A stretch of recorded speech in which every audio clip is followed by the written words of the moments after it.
It is 10:01. Good morning from the 104.5 The Zone studios. I'm Jackson Williams. This weekend's Masters tournament concluded, and Scotty Scheffler pulled away, shooting 4 under in the final round for a total of 11 under on the weekend. This is Scheffler's second green jacket in 3 years. In AFC South news, the Colts and defensive tackle DeForest Buckner have agreed to a 2-year, $46 million extension that will keep him in Indy through the 2026 season. In other contract extension news, Devontae Smith and the Eagles have agreed to a 3-year, $75 million extension that includes $51 million guaranteed. The number 4 ranked Vols baseball team swept the defending national champion LSU Tigers this weekend in Knoxville by scores of 6-3, 3-1, and 8-4, respectively. For all your foundation repair and waterproofing needs, you need to visit USSTN.com. Breaking news at once on your home for the Titans and Vols. This is 104.5 The Zone.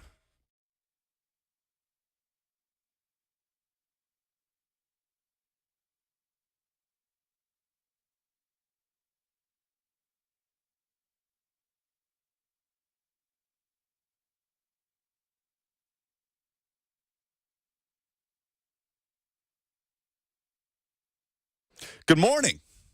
How's everyone doing on this gorgeous Monday? It feels like spring.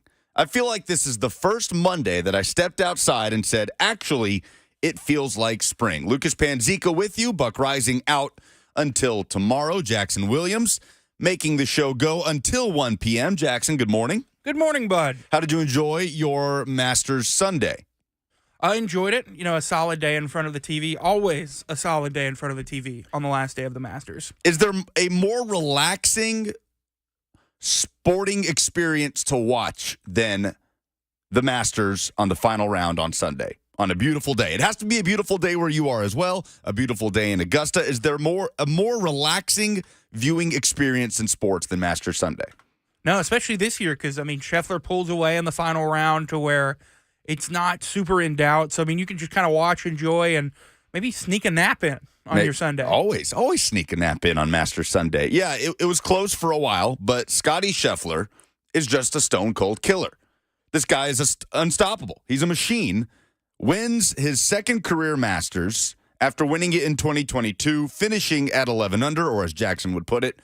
Jackson? -11. -11. Fights off Auberg, Fleetwood, Homa, Morikawa. Doesn't matter. Nobody can compete with Scotty Scheffler. Bogeyed 11, but pulled away with 3 birdies in his last 7 holes.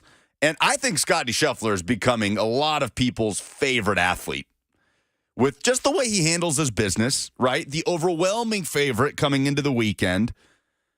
All the talk about his wife, Meredith, and her pregnancy, that if she were to go into labor early, they're expecting their child near the end of the month, that he would pull out. He would pull out from the Masters and go to his wife. Doesn't have to do it. He sticks around in Augusta, and he wins his second career major. What if he would have been, obviously he's up 4 strokes going into 16. What if that's when it happened? No, you got to finish it at that point. What are we even talking about? 30 minutes? You got to finish. You got to finish the last 3 holes. I would imagine his wife would say the same as well. But like I said, Scotty Scheffler is becoming a lot of people's favorite athlete, I think, just because his perspective on things seems to be a very normal guy. I have a buddy, actually. I have a college friend that went to high school with Scotty Scheffler at Highland Park in Dallas. Very affluent neighborhood in Dallas, if you're not familiar. Highland Park, it's where Jerry Jones lives, the mayor of Dallas, and so on. So I've talked to this buddy about Scotty and just what he was like in the day-to-day as just a classmate, just a regular guy. And he's kind of maintained that over the years. I know a lot of people feel very good about Scotty Scheffler and how unafraid he is to talk about his religion and how much of an impact it has on his game, on keeping him even keeled, on the pressure that comes with leading a major tournament on Sunday morning before playing those final 18 holes. This was Scotty Scheffler after winning the Masters, talking about just wanting to go home. Kyle. How much do you struggle with just the idea of discontentment, of needing, whether it's more wins, more money, more fame to be satisfied? And when do you find yourself most content? Gosh, that's a good question. I feel like playing professional golf is endlessly not satisfying career. For instance, in my head, all I can think about right now is getting home. I'm not thinking about the tournament. I'm not thinking about the green jacket. I'm trying to answer your questions. I'm trying to get home. I wish I could soak this in a little bit more. Maybe I will tonight when I get home. But at the end of the day, I think that's what the human heart does. You always want more, and I think you got to fight those things and focus on what's good. Because, like I said, winning this golf tournament does not change my identity. My identity is secure, and I cannot emphasize that enough. Kevin. That's Scotty Scheffler. After winning his second career Masters, just wants to go home. The Nikola Jokic of golf, Scotty Scheffler. Many people are saying. 615-737-1045 if you want to jump into the conversation today. We are also live on 1045 The Zone TV, YouTube, Facebook, Twitter, and Twitch, where you can join in on the F&M Bank chat. So Scotty Scheffler, now in rarefied air, he is the fourth youngest two-time Masters winner at the age of only 27. He joins Nicklaus, Woods, and Ballesteros. Jack Nicklaus and Tiger Woods, who won the Masters, had won the Masters twice by the age of 25, which is insane. Ballesteros, 26, Scotty Scheffler, 27. Cole on the F&M Bank chat says, Scotty is a good guy and all, but not the most exciting as a golfer to follow. He grew up one, so it's not his fault. But I think that's what appeals to people. Like, we saw what happened with Kirk Cousins. Remember that quarterback documentary, the docuseries on Netflix? Who came away looking, or I'll say the most favorably? Like, who did people come away talking about the most in that documentary? Go ahead. Kirk Cousins. Kirk Cousins, right? It was Mariota, it was Mahomes, Cousins, and I don't even remember who the fourth quarterback was that they followed around in that documentary. There was a fourth quarterback? Was there? Maybe it was just the three. But either way, Marcus Mariota has a unique background, right? From Hawaii. He's a Heisman winner, number 2 overall pick, and things go how they went in Tennessee. Injuries, then he's in Atlanta. Patrick Mahomes, the greatest player in the NFL. Very unique background as well. Father, a major league pitcher, 2-star recruit out of high school. Kirk Cousins had the most normal, quote unquote, just a regular guy, right? And he comes out of that Netflix docuseries. Everybody's talking about just how nice of a guy Kirk Cousins seems to be. That feels like what we're getting with Scotty Scheffler. People like just seeing a normal dude have great success at the very top of his game. And he's the face of golf right now, is he not? I mean, who's even competing for that? I mean, Tiger's awful right now, but I mean, and I feel like until he retires, when people think of golf, they will think of Tiger Woods. Sure. And we were following Tiger all weekend, right? Tiger makes the cut. He breaks a record for the amount of times to make the cut at the Masters. So you still think right now that Tiger Woods is the face of the sport of golf? If you can have your own, like, shadow box on ESPN, like, you know, like they do, like, the different streams or whatever, following different groups, if you can be plus 16 in the final round of the Masters and still have that box, I feel like you're the face of golf. We put it to a poll. At Lucas Panzica is where you can go vote. We'll update them at the end of the show. They are presented by Two Rivers Ford. Is Scotty Scheffler the face of golf right now? 71.4 so far of the votes have said yes. I mean, this guy's 27 years old, and he has spent 80 weeks in his career as the world's number 1 golfer. And he's going to turn right around. He's going to go play in Hilton Head this weekend, and we're talking about maybe a grand slam for Scotty Scheffler in 2024. Nebraska Matt on the F&M Bank chat says, Tiger birdieing 5 round 3 had me like, oh, here we go. And then it was all downhill from there. Yeah, it was tough to watch. Really tough. He's just struggling out there. It's a testament that he made it through the weekend. It's a testament that he made the cut, because when Tiger had to cut his first round short because of the delay, right? The weather swoops into Augusta, and his first round is cut short about 5 holes. He had to basically make it up early Friday morning and then play another 18 holes to complete his second round. So when Tiger had to play 23 holes on Friday, I was concerned about his ability to make the cut. To his credit, he hung through it, finished, I want to say at 1 over, maybe even par. I want to say 1 over to actually make the cut after Friday. And then, after the 5th hole, 3rd round, things fell apart a bit for Tiger Woods. But I think for him, it was always about just holding up just making it, just seeing Tiger in that Sunday red at Augusta National. We got to see it. We got to see him shake hands with Vern Lundquist. Really cool, by the way, to see everything around Vern Lundquist and him being honored, another legend of the game and a legend of broadcasting, too, and all of his iconic moments at the Masters. So, fun Masters to keep up with all weekend. Now, this came down Friday afternoon, little Friday afternoon news dump. The Tennessee Titans have acquired an offensive tackle. Former Cleveland Browns offensive tackle Leroy Watson dealt to the Titans in exchange for a 2024 7th-round pick. So Watson played 7 games for the Browns last season, no starts. A UDFA out of UTSA. He initially signed for the Falcons in 2022, spent some time in San Francisco before going to Cleveland last season. Like I said, played in a handful of games, no starts, athletic build, former tight end in college. So the Titans now have 2 7th-round draft picks. They had 3. They retain picks 242 and 252 in the 7th, which they acquired from Philadelphia and Kansas City, respectively, for the Byard and Snead trades. So should this in any way impact the Titans' thought process at 7? I don't think so. They were going to get tackle depth no matter what, and stands to reason that it's a guy that Bill Callahan is familiar with. If Bill Callahan is telling you, 7th-round pick, especially if you have 3 of them, is worth it for this guy, then you go get Leroy Watson. Comes in, he builds some depth. So now you're looking at what the Titans have at tackle. Leroy Watson comes into the picture, and he joins Nicholas Petit-Frere and Dylan Radins, question mark? I think this team sees Radins as an interior guy, but at this point he's played damn near every position for the Titans on the offensive line. I don't think this fundamentally changes how you should view the Titans' thought process with the 7th overall pick. Fun show today. Coming up next, David Sampson will join the show. He hosts Nothing Personal with David Sampson. You hear him on the Dan Le Batard Show. He's an MLB analyst for CBS Sports HQ, former president of the Miami Marlins for about 15 years, and has a really fun perspective on not just baseball, but the NFL draft, a lot of different things. David Sampson played a pretty big role in getting Miami a new ballpark. I keep driving by Nissan Stadium, Jackson, in the mornings and seeing those piles of dirt get bigger and bigger and bigger.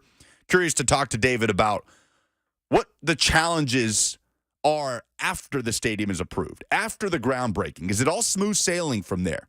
We'll talk to him about that. The Shohei Ohtani story gets crazier and crazier. Eric Cain will recap the orange and white game later on in the show, and we will look at 1220 at every top 30 visit the Titans have hosted and where those prospects could fit in terms of when the Titans could pick them in the NFL draft if they do go that route. Fun show today. David Sampson next on 104.5 The Zone.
So many people trust Two Rivers Ford.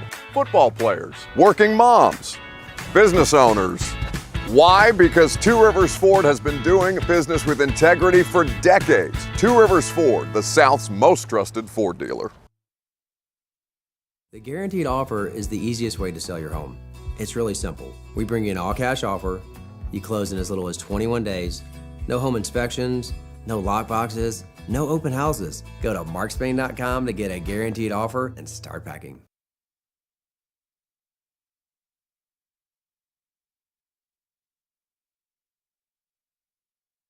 Mortgage professionals in Middle Tennessee. Hi, I'm Chuck McDowell, owner of Wesley Mortgage. I'm a true local. Born in Mount Juliet, met my wife at MTSU, and I live in Franklin. While every other mortgage company is cutting back, we're rapidly expanding and investing. Are you sick of feeling like an operations employee to ensure your loans are closed on time?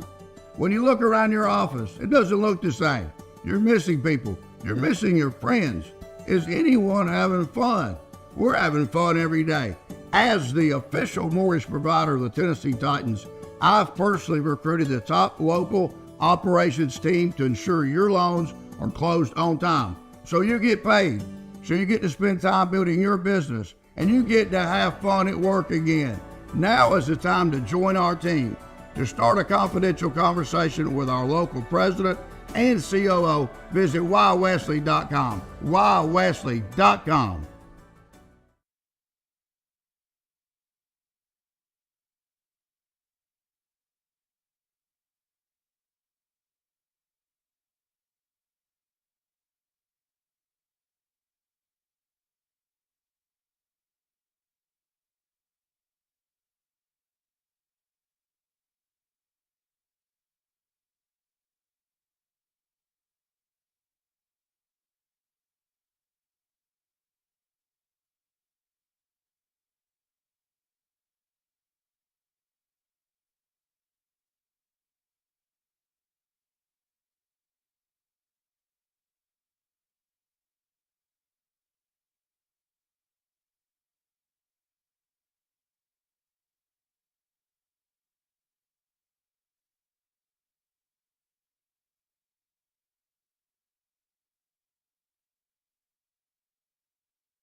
Been looking forward to having this particular guest on the show. Welcome back. It's the Buck Rising Show. I'm Lucas Panzica. Jackson Williams is our producer. And David Sampson joins us next as he takes his Nothing Personal live tour to Nashville, a 6-city tour of the Nothing Personal podcast with David Sampson, who you can hear also on the Dan Le Batard Show on CBS Sports, and much more, talking MLB, NFL Draft, and all sorts of different things. David, how are you? Good morning. Great. Good morning. How are you? Doing fantastic. First of all, thank you for being here. Appreciate you coming to Nashville. And I'm curious about you coming to Nashville as well, David, because your 6-city tour includes nothing but Major League Baseball markets, I should say, apart from Nashville, Tennessee. So why was Nashville one of the 6? Ooh, I wonder whether that'll be part of the show tonight. I'm going to be at City Winery. This is a tour where I've been doing city wineries in different cities. And Nashville, when it was presented to me as a possibility, I love Nashville, number one. Some of my greatest winter meeting stories happened in Nashville, which I can't wait to talk about some tonight. Plus, MLB expansion and Nashville are two things that have really been tied together for a while. And we know MLB is trying to expand. So given the opportunity to come to Nashville, it's a no-brainer. There's so many things to talk about, especially with the football team. Hockey playoffs are starting with baseball. A few things going on in the entertainment world, too. So it is my honor to be at City Winery in Nashville tonight. Can't wait. We do have an opportunity for listeners to win a pair of tickets to City Winery tonight to go watch Nothing Personal with David Sampson live. At what time, David? It's at 7:30 p.m., City Winery right here in downtown, and it's a fun show. We go on at 7:30. It's me. I'm here, 7:30. You'll be done at 9. There's great food, great drinks. You're going to laugh, maybe. It's a performance. It's a live podcast. I never did them before until this tour, although I'm live every day at 8 a.m. Eastern doing this show, and I've been doing it for 4 years. It's really fun to bring it out to the fans. Met a bunch of Nothing Personal fans on Broadway last night. Maybe a little too late in the night, given that my show was at 7 a.m. this morning, but boy, was it worth it. So at the end of this segment, your opportunity to win a pair of tickets to City Winery tonight to see David Sampson live. Stay tuned for that. David, how many questions do you anticipate tonight about Major League Baseball potentially coming to Nashville? Well, I think it's on everybody's mind when you walk around Nashville and you obviously know you have an NFL team and you see where the Predators play and the playoffs are starting and you think to yourself, wow, we got a soccer team and it's pretty amazing. This seems like a 4-sport city. And when you think about Nashville during the summer, you think about the location of Nashville, you think about the group that they've put together to get a team in Nashville. Now, we're going to talk about what's needed to get expansion because it's more than just money. You have to have a plan as well. But at the end of the day, what baseball is looking for is an expansion city on the east side in this time zone, central or east time zone. So I think Nashville has as good a chance as anybody here on the East Coast. Well, I think that's where people get hung up, David, is that you're right. Nashville has as good a chance as anybody. Nashville could absolutely have a Major League Baseball team, but as good as the PR has been on MLB to Nashville and the celebrities and the names that have been tied to it, ultimately the question that we've kept coming back to on this show, not to shoot down people's dreams of baseball to Nashville, is we don't see the money anywhere unless there's something brewing that has not hit the news cycle. We continue to see these quote-unquote developments about MLB to Nashville getting closer and closer without anything concrete to lead us to believe that that could actually happen in the near future. You've seen what it takes live and in person to get a major league franchise to a new city. How close or how far do you currently believe Nashville actually is to that? I would assume they're tied for first and tied for last. I would view everyone in the 0-0 position, even Vivek in Sacramento, where he said, oh, we're in the pole position now that we have the A's playing here temporarily. I think that's absolute horse hockey. I think everybody has equal chance. And what you need to do, and you're mentioning that it's quiet, the best deals are the quiet deals. Getting, and this, I'm going to talk about this a little tonight, but spoiler alert, getting the public involved, whether it's a referendum, whether it's public discourse and debate, it never works well for sports financing. So if a community is trying to get a team, the best way to do it is to have political leadership who's willing to carry the water and do it quietly. And therefore, when an announcement gets made, it's made with information. We've got a financing package. We're not increasing taxes. We're going to be taxing tourists as an example. We've got an ownership in place who's got the money for the relocation fee. We've got the location for the ballpark. We've got a TV deal. All of those things can happen behind closed doors, and you can be really in a great position. So I think it's a positive that you haven't heard anything, though I do understand that it can seem negative. But we'll talk, again, more about that tonight at City Winery. But that's a great question. Well, we haven't heard anything concrete in regards to the money, David, but every time something new comes out about Major League Baseball to Nashville, it's not concrete information like you're saying. It's concepts, right? It's a mock-up for a stadium downtown on land that somebody else owns. It's the idea of what the logo would look like, where you would put it. It's too many concepts without anything really rooted in reality. So maybe I'm just too much a cynic, David Sampson, but I'm to the point where I'm very, very much believe it when I see it when it comes to baseball in Nashville. And I think you should be that. I think that it's okay to be cynical. I do a whole show based on cynicism where I try to explain to people what's happening, what's really not happening. But in this case, I would say the scraps that you're seeing, those are what we call harmless scraps. You can show a logo. You can say, hey, this piece of land looks good. That piece of land looks good. Let's get people excited thinking about it, but nothing concrete, because the problem with coming out with something definitive is you just end up missing deadlines, raising expectations, over-promising and under-delivering, and then you lose momentum. So I like the scrap plan, where you just have a few bits and pieces here or there, a few celebrity announcements here and there, but you are 100% right. Before a team is coming here for expansion or relocation for that matter, way more has to come out. David Sampson is our guest, former president of the Miami Marlins, hosts the Nothing Personal podcast that you can see live tonight at City Winery. David Sampson in town on his 6-city tour.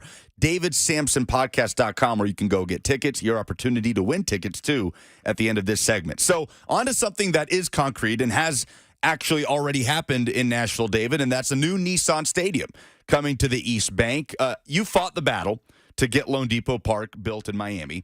The Titans have officially broken ground on the new Nissan Stadium. I'm driving by it every morning. Those piles of dirt get bigger every morning. What kind of challenges can there be, though, after the groundbreaking? Or was it pretty smooth sailing for you after you get the stadium actually approved and the work begins? I would say it's about as smooth as sandpaper. No, there is nothing smooth about getting a ballpark done on time and on budget. There are so many factors that can happen, factors that are out of your control, like weather issues or hurricanes in Florida, or discovering some sort of bones underneath the ground, or environmental issues, or the price of steel going up, or any design changes made by ownership. There's a lot of things that can go wrong before a building gets opened. But this is an exciting time. And when you watch it rise like the phoenix, it's such an amazing thing. And I was in charge of this, and it took years of my life every day. But having great people around you who are in charge of details, that's really how a ballpark can be done on budget and on time. And I mean the details. When we started building, funny story, we had every outlet, and there's an outlet in your photo now. If you can watch this and not just hear this, I'm not sure. There's an outlet. We had every outlet in every room. We knew where it was going to go. We knew the color of the carpet, where the chairs were going. We knew everything, and we did not change, because change orders are what kill you when it comes to staying on budget and getting a building done on time. And it just takes a ton of detailed work, designing the clubhouse, how the shape of the clubhouse will be, or the locker room, what the walk is to the showers for the players, where the media will be. All these things you work on, and then you see it get built, and it becomes real, and it all builds to the crescendo of the first event that you host in the ballpark, which comes before the regular season. You host events to sort of warm up the place. It's an amazing journey that you're on now. So how involved did you have to be on the team side in all of those discussions after the groundbreaking and the building has officially started? From that point on, how involved are you, David, in the design and where to put certain things when you were with Miami? Well, I was the president of the team, so I was involved with every single decision, but I had great people. So for the clubhouse, we had our clubhouse manager help us design the clubhouse. For our marketing office space, we had the VP of marketing help. When it came to ingress and egress, we had people who were very well versed in transportation and ingress, egress. We worked with a concessionaire who we helped design the concession stands and where things would be. So for me, the involvement was budget. The involvement was putting people in a position to do their jobs. And that's important both on the field and off the field, but really important when you're building a big stadium like this. But there's got to be a person at the top who is responsible when things go wrong and who is empowered to make decisions when things are not going right. And so that is the power that I had. And it's an exhausting process. I don't think I'd want to do it again. We got Marlins Park open on time and even a little below budget. But I don't know if you can tell from this, but when people come to the show tonight, I used to be 6'4" and now I'm 5'5". And it really is all because of building the ballpark. Oh, is that what is in store for Titans president Burke Nihill? We'll have to talk to Burt and forewarn him about things like that. I would say there will be a level of stress and angina and anxiety, the likes of which, if he's never done this, will give him night sweats. However, what you're doing for the people of Nashville, what you're doing, you're leaving a great building that people are going to make memories and they're going to have moments with families or coworkers or children, whatever the case may be. And then the ultimate, of course, is can you imagine winning a Super Bowl and what that would feel like? It's pretty cool. Hosting a Super Bowl, a big part of that as well here in Nashville.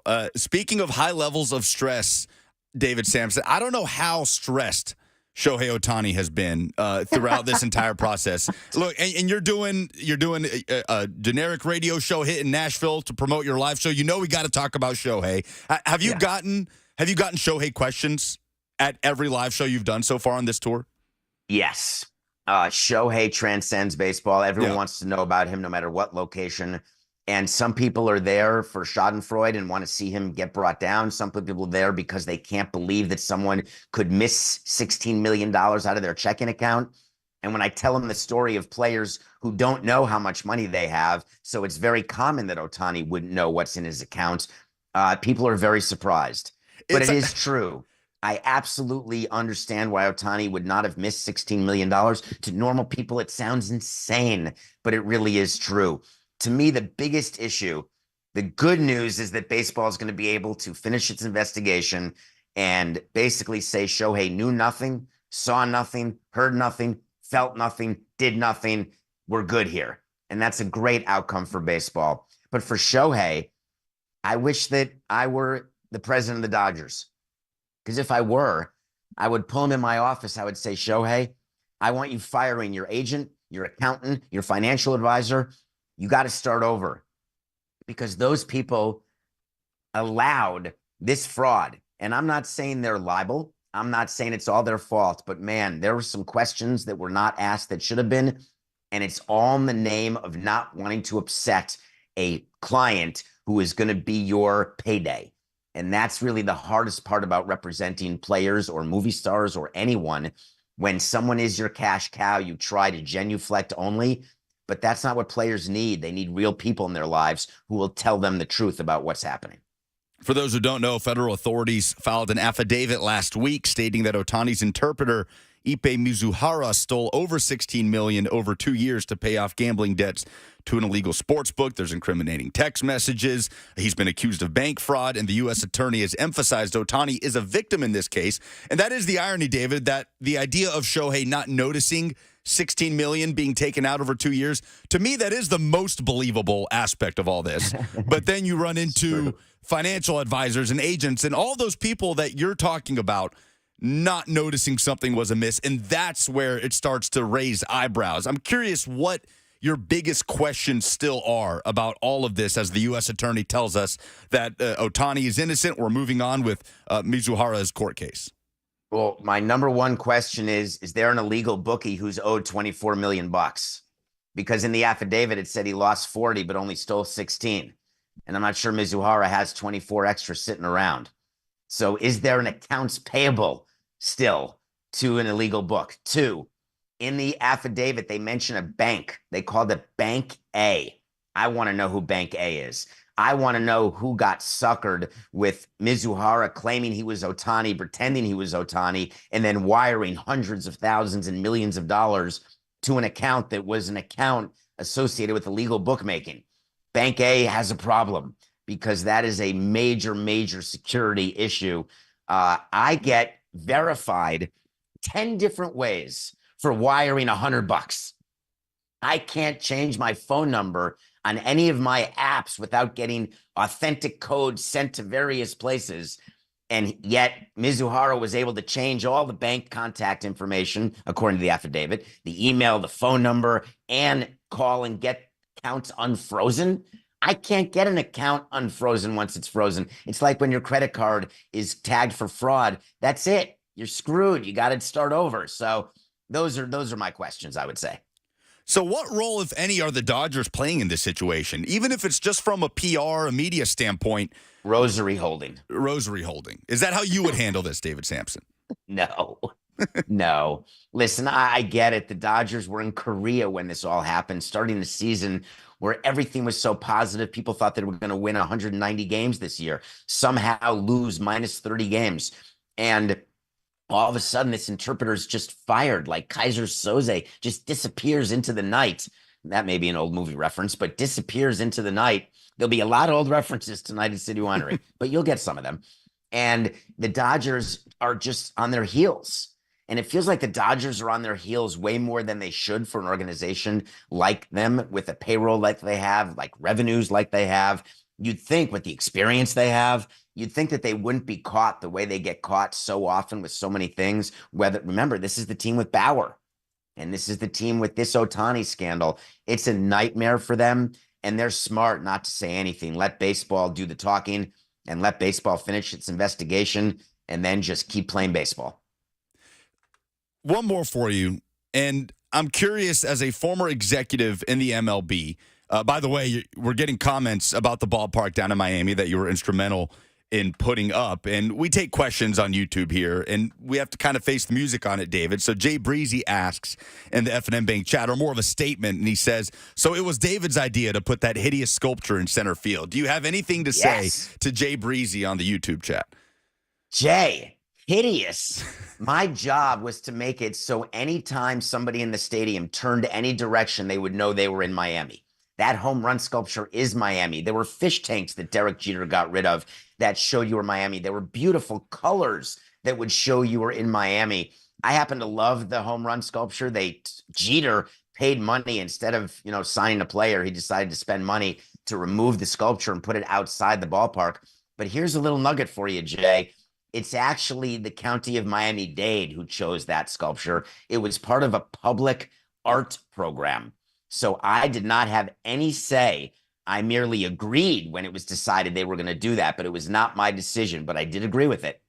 Jay Breezy reeling after that explanation. It's the exact type of stuff you can get tonight with Nothing Personal live at City Winery. Last thing for you, David, as a former MLB exec, I'm always fascinated at the giant gap that is the difference between an MLB draft and an NFL draft, and how it's handled, the business of it, the media coverage, the prospects themselves. So to you, who is the most interesting team in the NFL draft coming up next weekend? It's hard to say it's not the Bears, because I guess we know what they're going to do at 1, but what are they going to do at 9? The thing with the draft, and we were always so jealous of it, is that everybody watches it and you get players who help you immediately. It's so rare in baseball to draft a player who helps you even within a year. Sometimes it's 2, 3, 4, sometimes even 5 years when you're drafting high schoolers.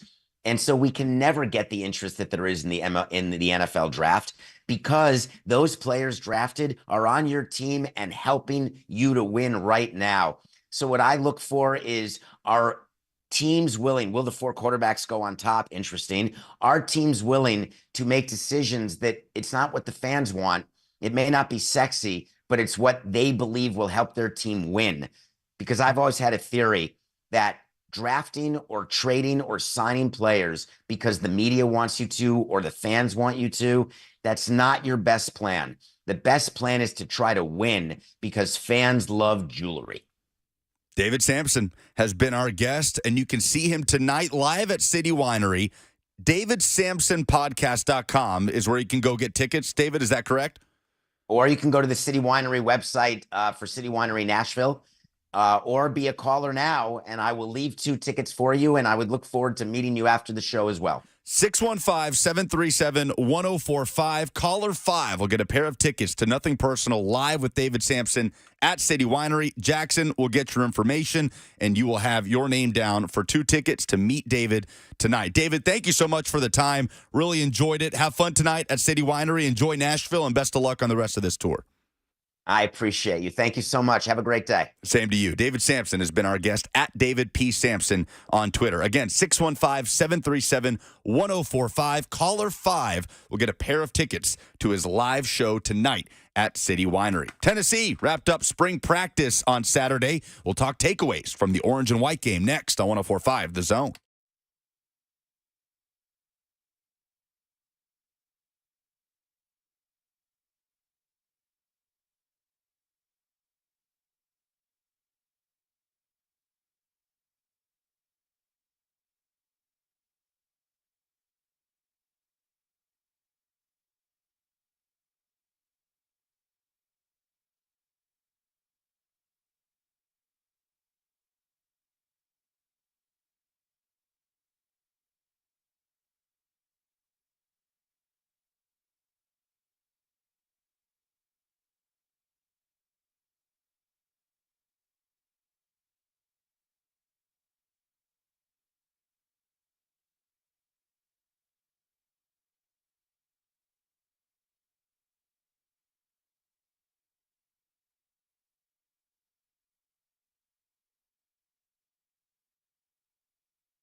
Welcome back. Big thanks to David Sampson for joining the program. B French on YouTube says, this guy's on his game. Lucas had asked more random questions than a rookie cop.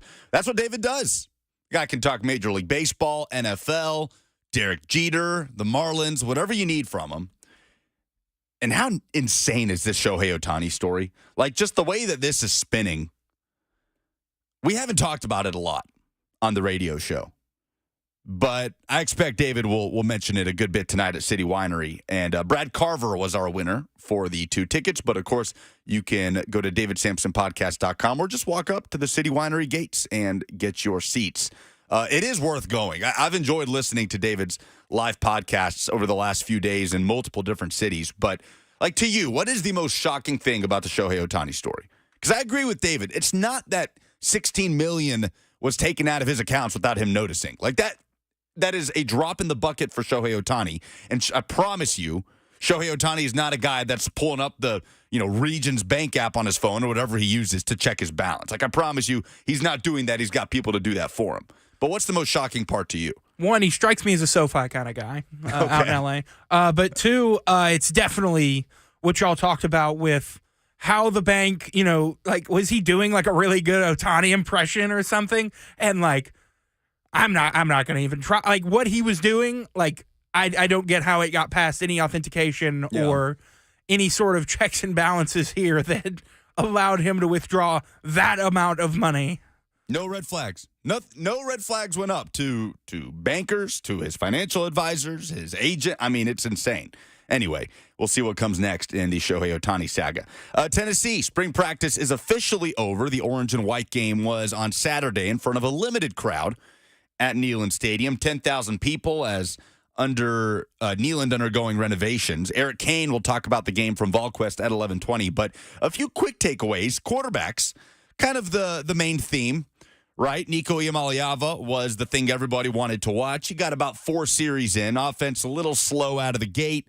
Some early pressure from the linebackers. Edwin Spillman, Nashville guy, recruit out of Lipscomb Academy, flashed a bit early. And Nico goes 7 of 9 for 96 yards and a 27-yard touchdown to Chaz Nimrod. This was Nico Iamaleava when he was asked just what the next step is for him as a leader on this Tennessee football team. Erectile. Yeah, I've been working on just being more vocal with the guys, being louder for them when I need to be. Jackson, pot it down. Pot it down. What just happened? I double-clicked it, and it didn't go to it went to one of Buck's ad reads, and we could have just glossed over this. Just of all the words in the English language, Jackson, that we could have played from a Buck Live spot or whatever wrong audio that was accidentally selected, that's the one. That's the one that we landed on. Unfortunate, very unfortunate. I don't know how we continue the show from here. Truly, I don't know how we are able to. Am I supposed to collect myself? And were we just going to listen to the rest of that audio from Nico Iamaleava? That was my hope. Joseph's not doing a good job of collecting himself over here. Is that what we were supposed to do there? Yes. Just sit back and listen to the Tennessee quarterback?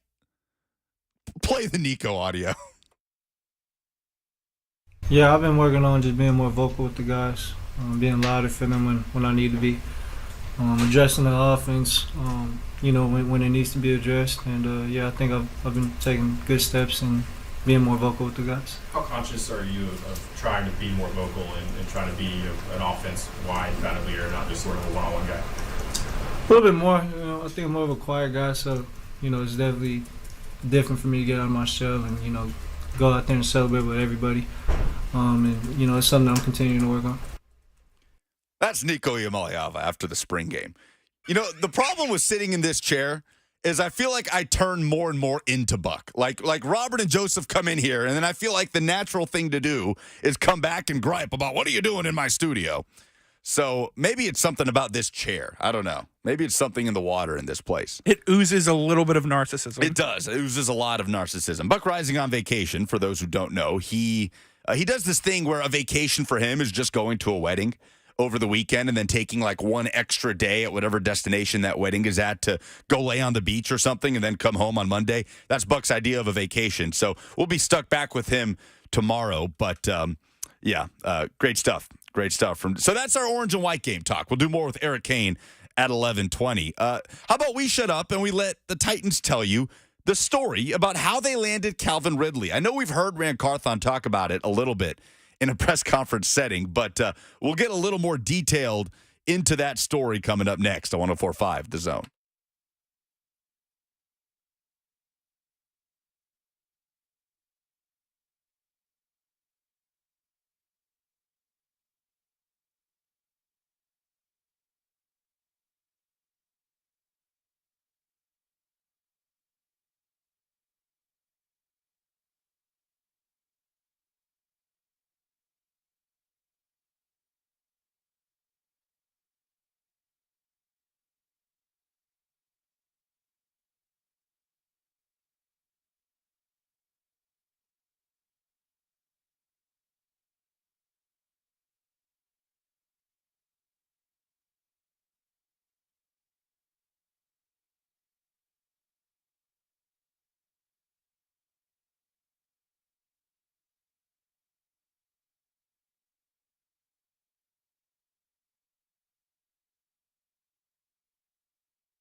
It is 10:59. Good morning from the 104.5 The Zone Studios. I'm Jackson Williams. This weekend's Masters tournament concluded, and Scotty Scheffler pulled away, shooting 4 under in the final round for a total of 11 under on the weekend. This is Scheffler's second green jacket in 3 years. In NFL news, the Colts and defensive tackle DeForest Buckner have agreed to a 2-year, $46 million extension that will keep him in Indy through the 2026 season. And the Eagles and wide receiver Devonta Smith have agreed to a 3-year, $75 million extension that includes $51 million in guaranteed money. In baseball, the number 4 ranked Vols baseball team swept the defending national champion LSU Tigers this weekend in Knoxville by scores of 6-3, 3-1, and 8-4, respectively. For all your foundation repair and waterproofing needs, you need to visit USSTN.com. Breaking news at once on your home for the Titans and Vols. This is 104.5 The Zone.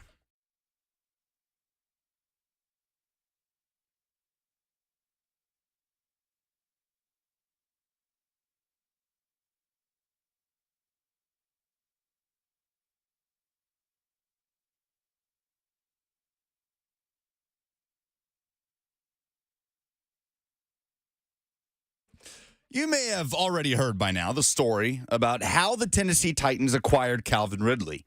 You'll remember it came out of nowhere. It was a 2-horse race the whole way. That's how it was reported.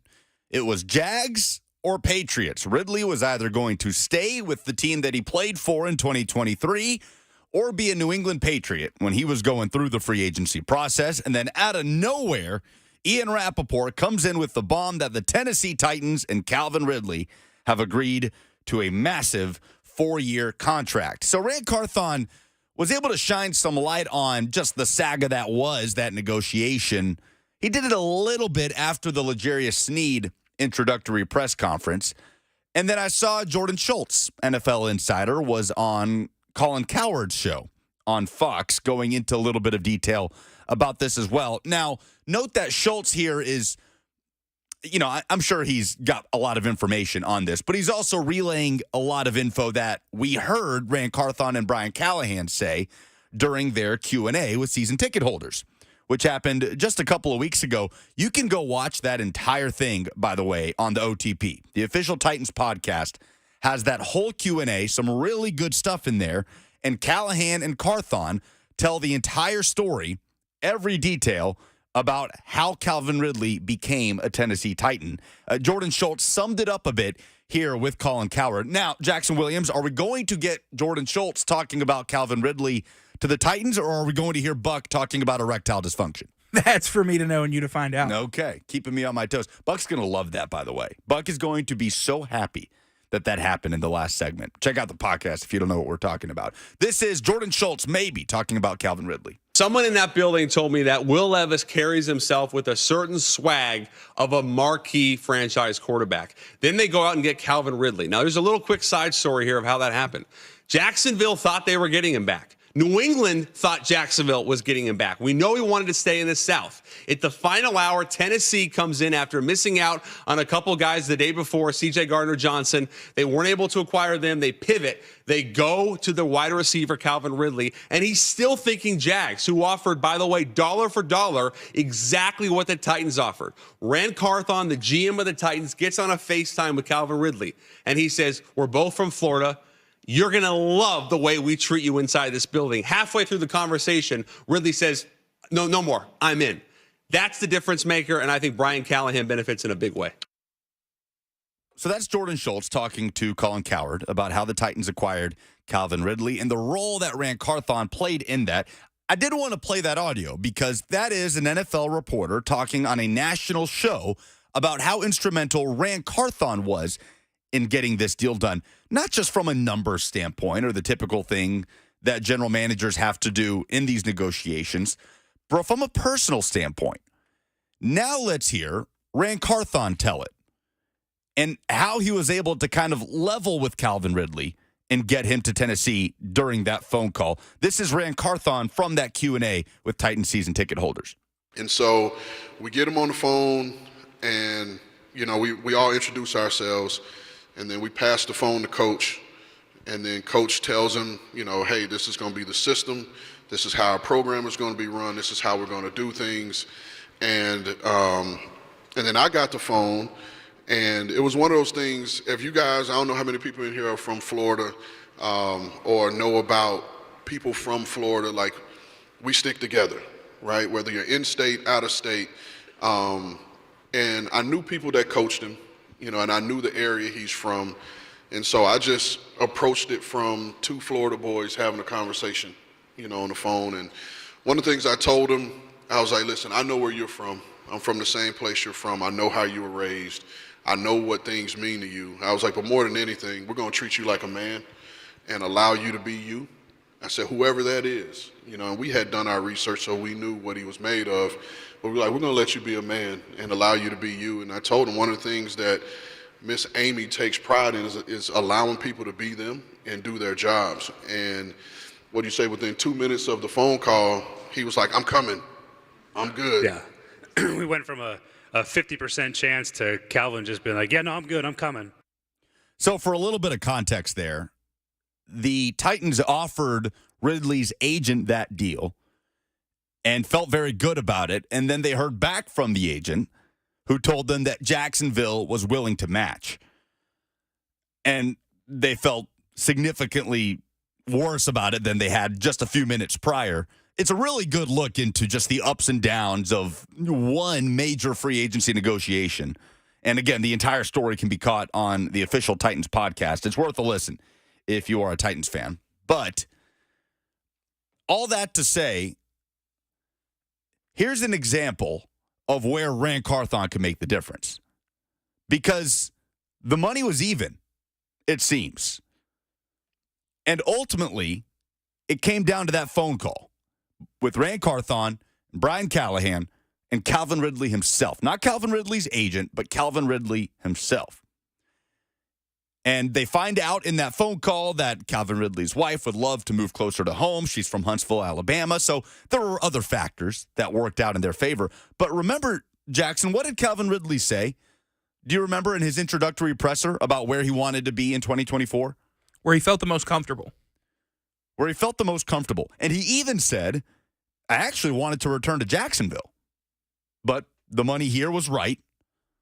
But if we're to listen to Rand Carthon and Brian Callahan, it sounds like Jacksonville is willing to step up and at least match what the Titans offered.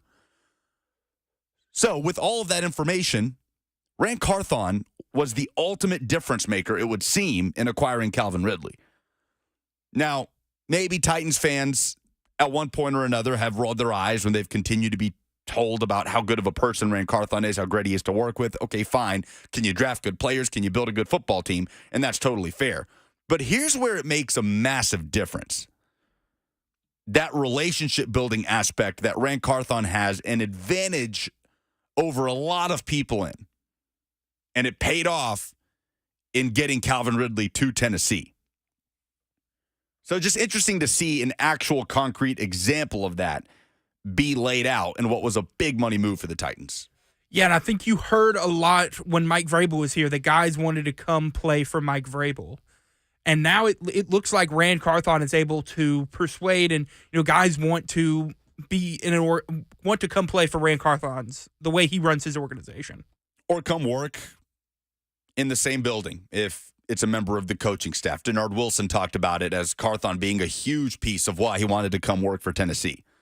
So yeah, it's a huge factor, and it does feel like Carthon and Callahan. We kept hearing the buzzword, the lockstep buzzword. But I buy it more with Carthon and Callahan than I did with Carthon and Vrabel. Not because I think Carthon and Vrabel were butting heads and were at odds. I believe that Rand Carthon and Mike Vrabel had a good relationship. That's what Rand Carthon does. He's a relationship guy. I believe Rand Carthon can have a good relationship with almost anybody, that he could connect with anybody. But Mike Vrabel probably going to be more stubborn in terms of his way of doing things. On the flip side of that, I feel like Carthon and Callahan have a much more compatible relationship, if that makes sense. Their personalities seem to be more compatible in terms of when you're having a conversation with both of those guys, it does feel like they're coming from the same place. And I don't know that wasn't the case with Vrabel, but I feel like it is the case with Carthon and Callahan. And it was interesting to hear that. And Calvin Ridley, replied, I know, to the Jordan Schultz clip. We played Jordan Schultz talking to Colin Cowherd about it. And Ridley replied to it on Twitter with a bunch of exclamation points, basically just emphasizing everything that Jordan Schultz said. So no reason to believe that none of that was actually the case. I just thought that was interesting. A concrete example of Ran Carthon, the person, helping the Titans build a football team. Now, I don't know if that means Ran Carthon is going to be an elite evaluator of talent for the Titans in the draft. I don't know if that means that Ran Carthon is going to select the left tackle of the Tennessee Titans for the next decade. I have no idea. But we have seen some of the benefits of what Ran Carthon brings in terms of his strengths as a person, as a connector with other people. And paid off directly with Calvin Ridley. Speaking of big money moves like Calvin Ridley to the Titans, there's been a couple in the NFL over the course of the last 24 hours. The first one, the Indianapolis Colts have reached an agreement on a 2-year, $46 million extension for Pro Bowl defensive tackle DeForest Buckner.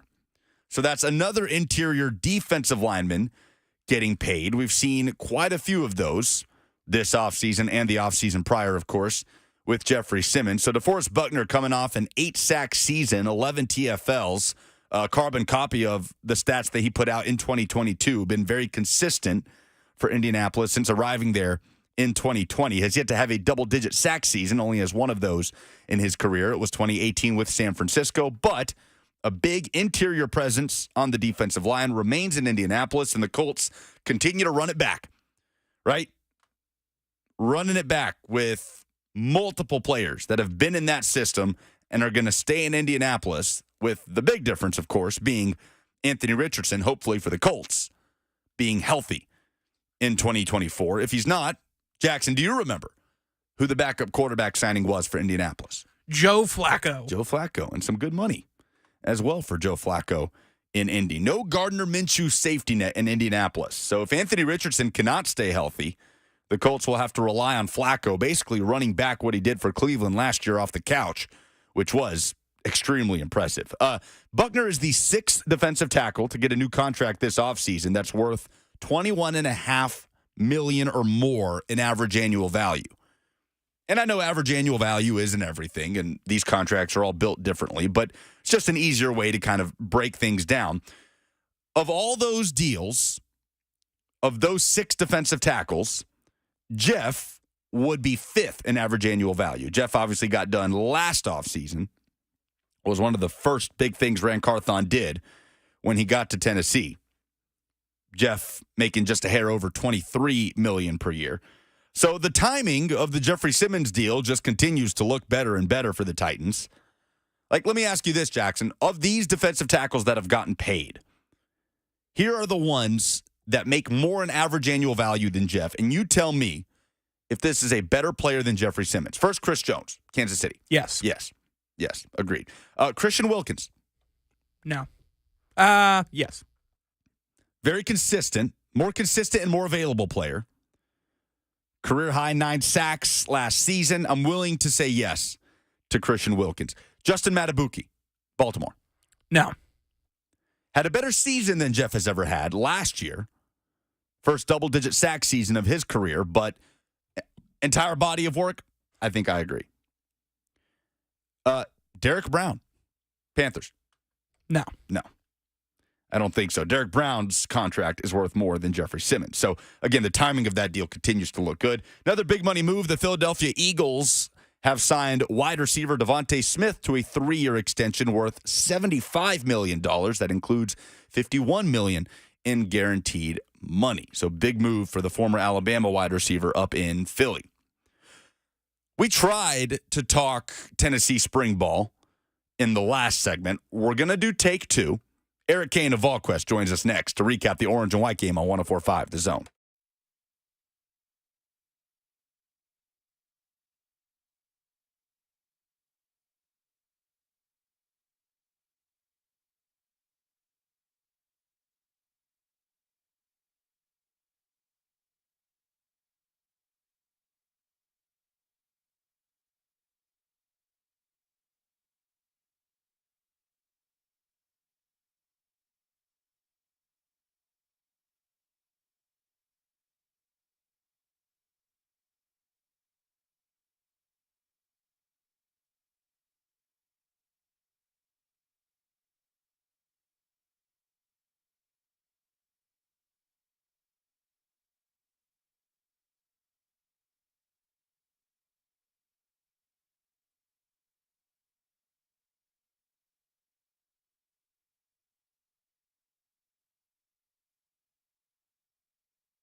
officially over for the Tennessee Vols, several other SEC programs. Exciting as always, the spring game. Eric Cain of VolQuest is our guest. 10,000 people on hand, limited crowd due to renovations at Neyland on Saturday. Eric, where did this orange and white game rank for you in terms of excitement and buzz to come out of it going into the summer? Yeah, I mean, there's excitement and there's certainly some buzz. Tennessee fans love their football, but it feels like, honestly, the spring altogether has kind of flown under the radar. Of course, you had the basketball season that made the run to the Elite Eight. The basketball transfer portal is very much in play. Baseball season that typically always takes a back seat until later, in May and June. Is number 4 ranked in the country right now and doing some great things. So it feels like spring overall kind of took a back seat, but they just continue to work. And this roster's completely different than obviously the one that Josh Heupel inherited, and it ended on Saturday with a spring game that the offense finally got going there in the second quarter, and there were some great plays to talk about leaving the stadium, and the fans who were lucky enough to get indoors, I think, got a pretty good show. So excitement from the quarterbacks and a lot of excitement from some of these new faces, certainly the talk there leaving the spring game. Every time we have a guest that strictly covers the Vols, whether that be you or our friend Adam Sparks, any of your other colleagues from VolQuest, Eric, we do our obligatory Nico check. So we got a chance to watch Nico and did some good things, right, in that game. He's 7 of 9. He has 96 yards, the 27-yard touchdown to Chaz Nimrod. So the obligatory Nico check for how he performed in the spring game in your eyes. Yeah, I think he was fine. The first team offense, and I know you can't see me, but I'm putting that in quotations right now because the first team offense consisted of 3 offensive linemen who did not play. Your starting tight end did not play. 2 of your top receivers did not play. So it wasn't much really of a first team offense, but that first unit kind of went 3 and out their first 2 series, didn't pick up a first down in the first quarter. But then in that third series, before halftime, Nico got going and they moved the group down on 5 plays, 75 yards, ending in the 27-yard touchdown reception to Chaz Nimrod out of the slot. Really good throw, good catch there by Chaz in the front corner of the end zone, and ended on a high note. I mean, Nico overall, there's no sweeping takeaways from the spring game, but for the spring in general, I think he's heading the right direction. I mean, everybody you talk to is very impressed with his ability to process information, to make decisions on the fly, to make plays on the fly and all that, but also his leadership. It continues to grow. He's not a vocal guy by nature, but that comes with the position, right? You got to be to play quarterback. And he's communicating with his tight ends and his wide receivers in between plays, communicating with his offensive line. And he is taking the steps that were expected of him this spring. So I think everybody's super pleased with Nico, again, raving about his ability to process information, lead this group, and kind of lead them on into the fall. So Nico check, I would say 2 check marks, 2 thumbs up for sure leaving spring.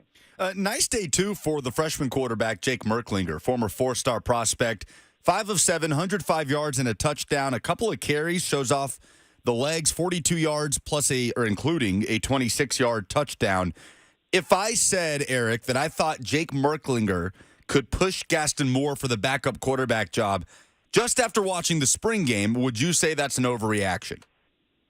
No, I wouldn't say that's an overreaction. I think, if they played tomorrow and Nico were to lose a helmet or go down or something, Gaston Moore would go in there and play quarterback. But they're not playing tomorrow. They're going to be playing in September, and there's a whole fall camp to go. I think Tennessee is comfortable with where they are at quarterback right now. I understand a lot of fans and even some media alike were asking questions about, or are you going to go out and get a quarterback from the transfer portal just to have another body in there? We know that's a tall task. Other teams have done it, but you got Nico that's in here is going to be the starting quarterback, and it's kind of difficult to say, hey, do you want to come in and compete to be the backup? But I think with with Gaston Moore, a guy that has been with this staff since UCF, knows this offense better than anybody probably knows this offense, and is capable of making plays. I think they'd be very comfortable with Gaston Moore if he had to play for a game or a series or whatever, and Jake Merklinger as well. Now, if Nico were to go down for a couple of weeks, that'd be a different story. But as for Jake Merklinger, I was impressed as well. The first play that they called for him was a design quarterback run in a game to where you can't touch the quarterback, so I thought that was kind of funny. Of course, he had a 26-yard touchdown run where he showed his athleticism, moving up, evading defenders. The football IQ to recognize, hey, they jumped off sides. This is a free play. Let me play the play out, throw the ball deep, and let Chaz Nimrod go, or Chris Brazel actually go and run underneath it and score a 71-yard touchdown. Was really impressive. So not that I didn't have any expectations for Jake Merklinger. I think he's continued to grow and get better every day this spring. But, yeah, I'm with you, man. I was really pleased with his efforts in the spring game, and I think Tennessee likes where they are at the quarterback position right now. But, of course, you need Nico to be out there. Yeah, QB rushing stats always to be taken with a grain of salt in a setting where they're not allowed to be touched, right? Yes. Wide receivers flashed, too, like you mentioned. Brazel with the long touchdown. Mike Matthews showed out a little bit, too, the 5-star freshman. Just how good do you feel about that group as a whole right now? And could we finally see the year where Josh Heupel is almost forced to have a rotation more than 3 deep, which obviously he has done over the last couple of years? Yeah, I think so. And one of my favorite phrases that I coined from my boss, Brent Hubbs, is got to see it to believe it, right? And that's kind of where I was in terms of, are they going to play more than 3 wide receivers? Because they just haven't done that. They did it a little last year, but they were forced to because of some injuries. But then, I remember you didn't have this many options in years past. You go back to 2021, Jalen Hyatt was not Jalen Hyatt of 2022. He just wasn't. They gave up on Jimmy Callaway after that Florida game in 2021, and Jimmy Holiday never was really a factor, so it was kind of Bayless, Cedric Tillman, and Javonte Payton, and Jalen Hyatt was that 4th. We know about 2022 and how Ramel Keaton had to step in for an injured Cedric Tillman, and then last year because of some injuries. But this year, legitimately, when all's healthy, you have Squirrel White in the slot, you have Brew on one side, and we'll see who's on the other, but you have Braylon Staley who can spell Squirrel White in the slot. You have Chaz Nimrod, Caleb Webb, who are coming back and who have played in this offense, who had good spring.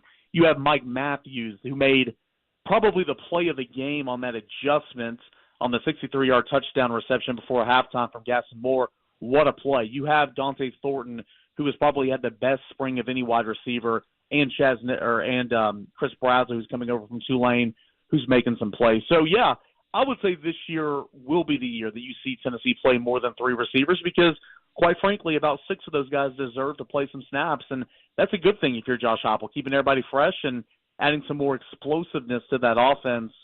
Not saying it'll be straight 2022, but it'll be more looking like the 2022 team, in my opinion, than that we saw last season. Eric Cain of VaultQuest, our guest. On the flip side of that, Eric, a lot of new faces in the defensive backfield. Would you say they struggled on Saturday?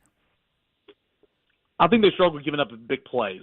Jordan Matthews was the cornerback in coverage on Mike Matthews on that incredible adjustment that he made, but he had a 5-yard cushion, so you can't let somebody get that far back behind you. Jalen McMurray, who's had a really strong spring, the cornerback from Temple, who's probably the number 3 cornerback right now, he played the entire play despite it being a free play. He played it as he should have, but Brazel just ran right by him and caught that 71-yard touchdown. It was Jordan Thomas that allowed Chaz Nimrod out of the slot to get loose for that touchdown from Nico. So I would say giving up explosives certainly was not great for the secondary on Saturday. They're quicker. They're more athletic.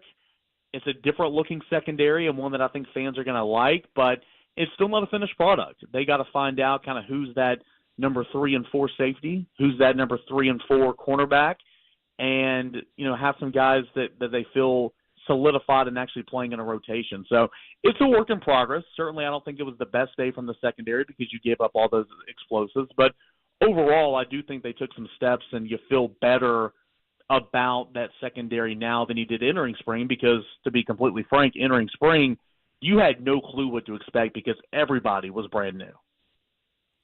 You mentioned it. A few starters did not play along the offensive line on Saturday. Just how do you kind of assess the state of that unit going into the summer? Yeah, again, it's tough because everybody wants to talk about, the running backs. Did Khalifa Keith and Deshaun Bishop show enough to where Tennessee doesn't have to go and get a running back in the transfer portal? And we'll see. Time will tell this week on what Josh Heupel thinks about that. But, you really can't judge those 2 guys from the spring game or really in some of these scrimmages because they are running behind some offensive linemen who, if all goes well, will not be playing in the fall. You know what I'm saying? Because Cooper Mays will be back.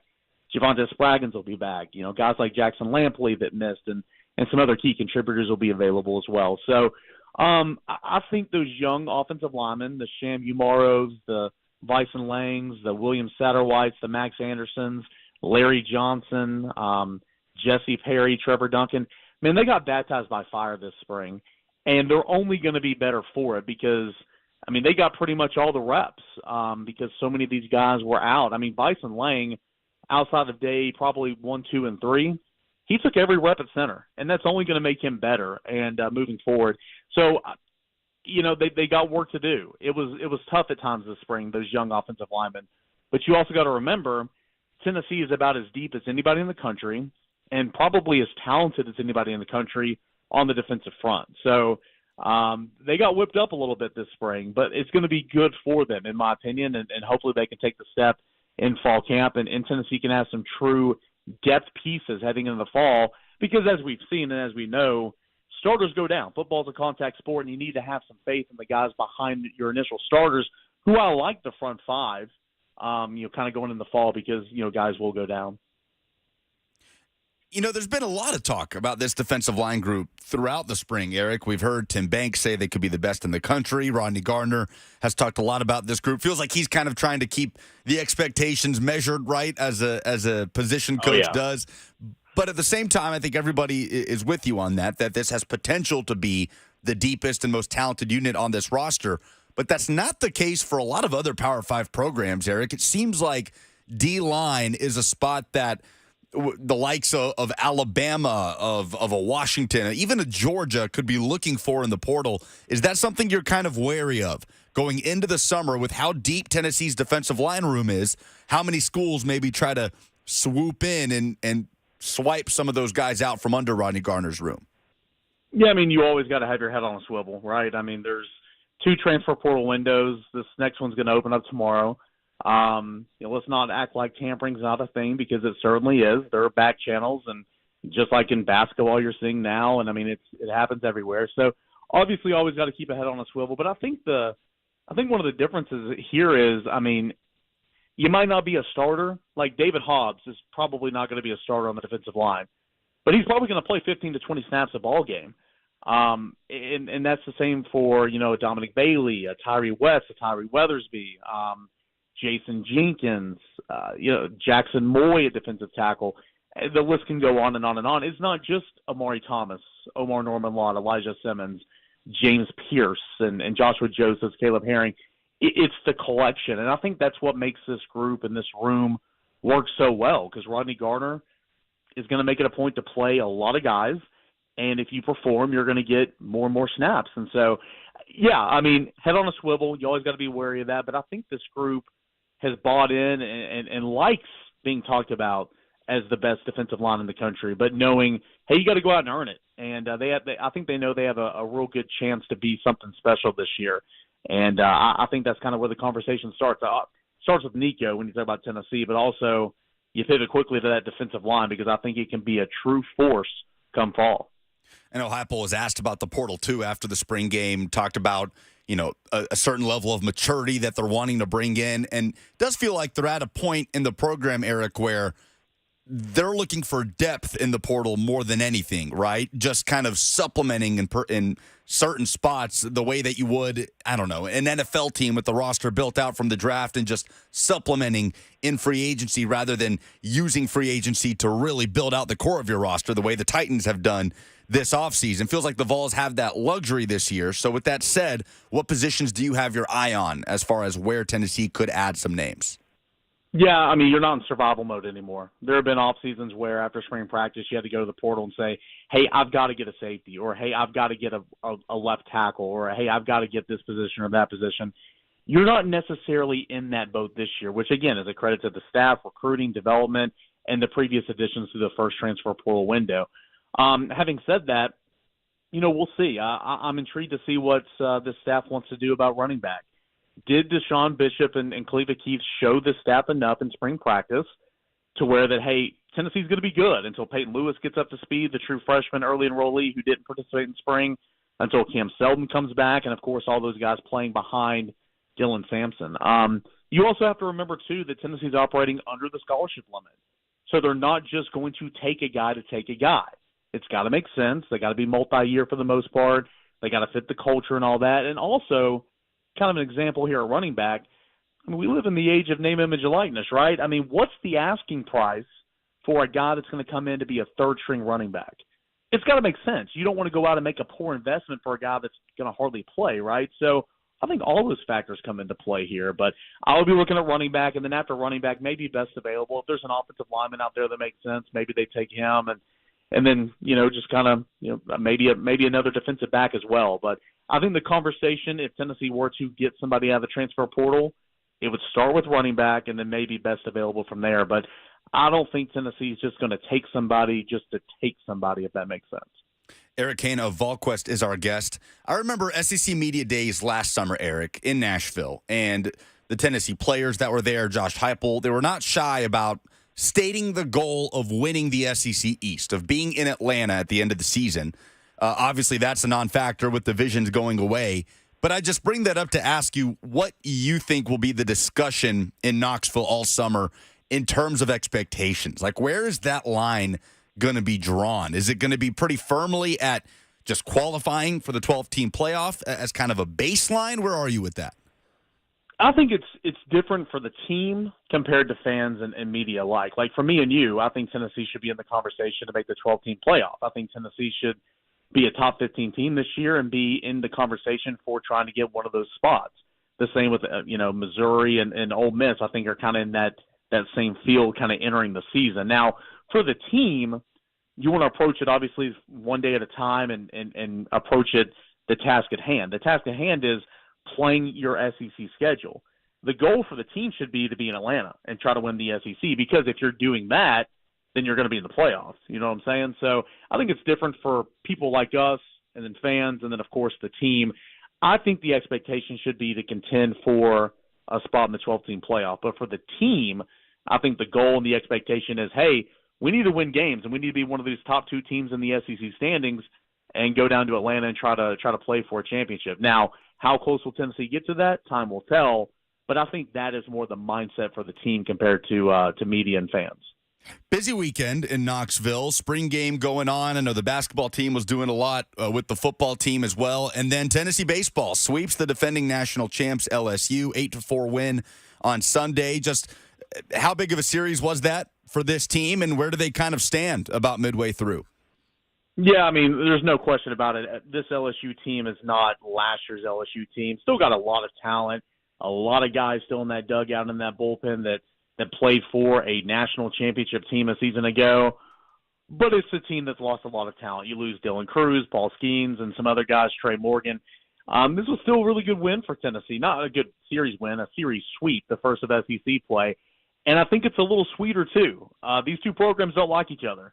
I don't think these two head coaches like each other. These fan bases don't like each other. And LSU beat Tennessee twice in Omaha last year and had some sketchiness with not announcing the starting pitcher until about 90 minutes before first pitch in that elimination game. So I think it was a little sweet for Tennessee to get this sweep the way it happened. And then, you're looking at now Tennessee's midway through the SEC schedule. A year ago, Tennessee was 5-10. This year, Tennessee is 10-5. And you're getting better and better every single weekend, finding different ways to win ball games. This past weekend, it wasn't the offense. It was pitching.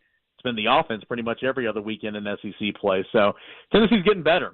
They're moving on up in the polls. They're number 4 at D1 baseball. They've moved up to number 3 in a couple other polls, and they're going to be in for it this weekend at Kentucky. Number 3 Kentucky, number 4 Tennessee. That should be a great one in Lexington this weekend. Eric Cain of VolQuest has been our guest. Eric, always appreciate the time, man. We'll catch up soon. It sounds good, man. Thank you. All right. @_Cainer on Twitter is where you can find him. Always good info on the Vols. Also, Chris Burke, Tennessee baseball legend, named to the Tennessee Sports Hall of Fame class of 2024 over the weekend. So cool news there. Chris Burke, also a great analyst for ESPN. Maybe we catch up with Chris at some point soon in the near future as Tennessee continues to try and make a push for that first College World Series title under Tony Vitello. Pretty good halfway through. When do you start, Jackson, really locking in to baseball? I know Joseph, who's in the studio with you, is in from the jump. Like, when do you start to shift your attention over to the baseballs? When Tennessee basketball ends. So now? Yeah, Did you around watch, now. Did you watch any of that sweep against LSU? I watched the last half of Game 2 and a good portion of Game 3. Never watched it because the Masters are going on. Sure. Different stuff like that. So I watched a good portion of the series, though. It's about that time of year where I start to lock into. I think a lot of people are with you on that. Just once March Madness is over, the Masters in the rear view, because from here on out, it's NFL draft, hockey playoffs, and then we're in the heart of summer where it's MLS regular season and baseball going on. So still a fun time of year. I think a lot of people are switching over just like you. A lot of players are switching programs as the spring portal window opens up tomorrow. And I think it's going to be one of the craziest ones we've ever seen. We'll talk about that. Plus, Brian Callahan laying out another need for the Tennessee Titans on the other side. This is 104.5 The Zone.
portal opens up tomorrow, the spring window in college football. And I think this has the potential to be the busiest transfer portal window that we have seen so far in college football. 15 days of chaos starts tomorrow as spring practice comes to an end across the country. Welcome back. I'm Lucas Panzica. Jackson Williams is our producer. Buck Rising out until tomorrow. We're with you until 1 p.m. And the reason I think this, Jackson, is because there's no worry about NCAA interference. There's basically no rules. You name it, tampering, pay for play, whatever buzzword or phrase you can think of. It's cool. It's all good. There's no person or governing body to step in and stop it. The purge of college football. It feels that way. The only rule that you need to know about is one instituted by the SEC, and that is that SEC players cannot transfer to another SEC program in this window and be immediately eligible. So if a Tennessee defensive lineman decided to enter the portal and go to Georgia, they would have to sit out the 2024 season and wait until 2025. So I imagine we don't see a lot of those inter-conference moves, at least in the Southeastern Conference. And that rule is important to note because I think there are some needy SEC teams out there. Specifically, the ones that just underwent a coaching change and were forced to sit back and basically watch their roster get picked apart for 30 days and be able to do nothing about it. Those teams are Alabama, probably the most notable of that group, Texas A&M, hiring Mike Elko to replace Jimbo Fisher, and Mississippi State, which, Jackson, I think had to be the most under-the-radar coaching move in football, college or pros, of the offseason. Was there a more under-the-radar Power 5 or NFL head coaching change than Jeff Lebby becoming the head coach at Miss State? Like, how many fans, college football fans, or whether you're casual, a diehard, whatever, are going to flip on a Miss State game week 1 or week 2 and be like, oh, yeah, Jeff Lebby's their coach now? Yeah, it's definitely the most low-profile, under-the-radar, just kind of, oh, yeah, new coach. Wonderful. Unless you're a Miss State fan. Heupel's former OC at UCF, Lebby bringing that same high-octane offense to Starkville as Zach Arnett was let go after he was the replacement for the late Mike Leach. So anyway, Alabama lost 24 scholarship players in the winter portal window. They only added 8. So the Tide's still operating at a bit of a deficit, still a very talented roster, but they're going to look to make some additions. There are other Power 5 teams that could be aggressive, teams that also had to replace their head coach, like Washington, like the defending national champs in Michigan. And by the way, that rule does apply to Texas and Oklahoma. So a Texas player can't skirt that, finding a loophole by transferring from Texas to Georgia and being eligible for 2024. Texas and OU are now in the SEC.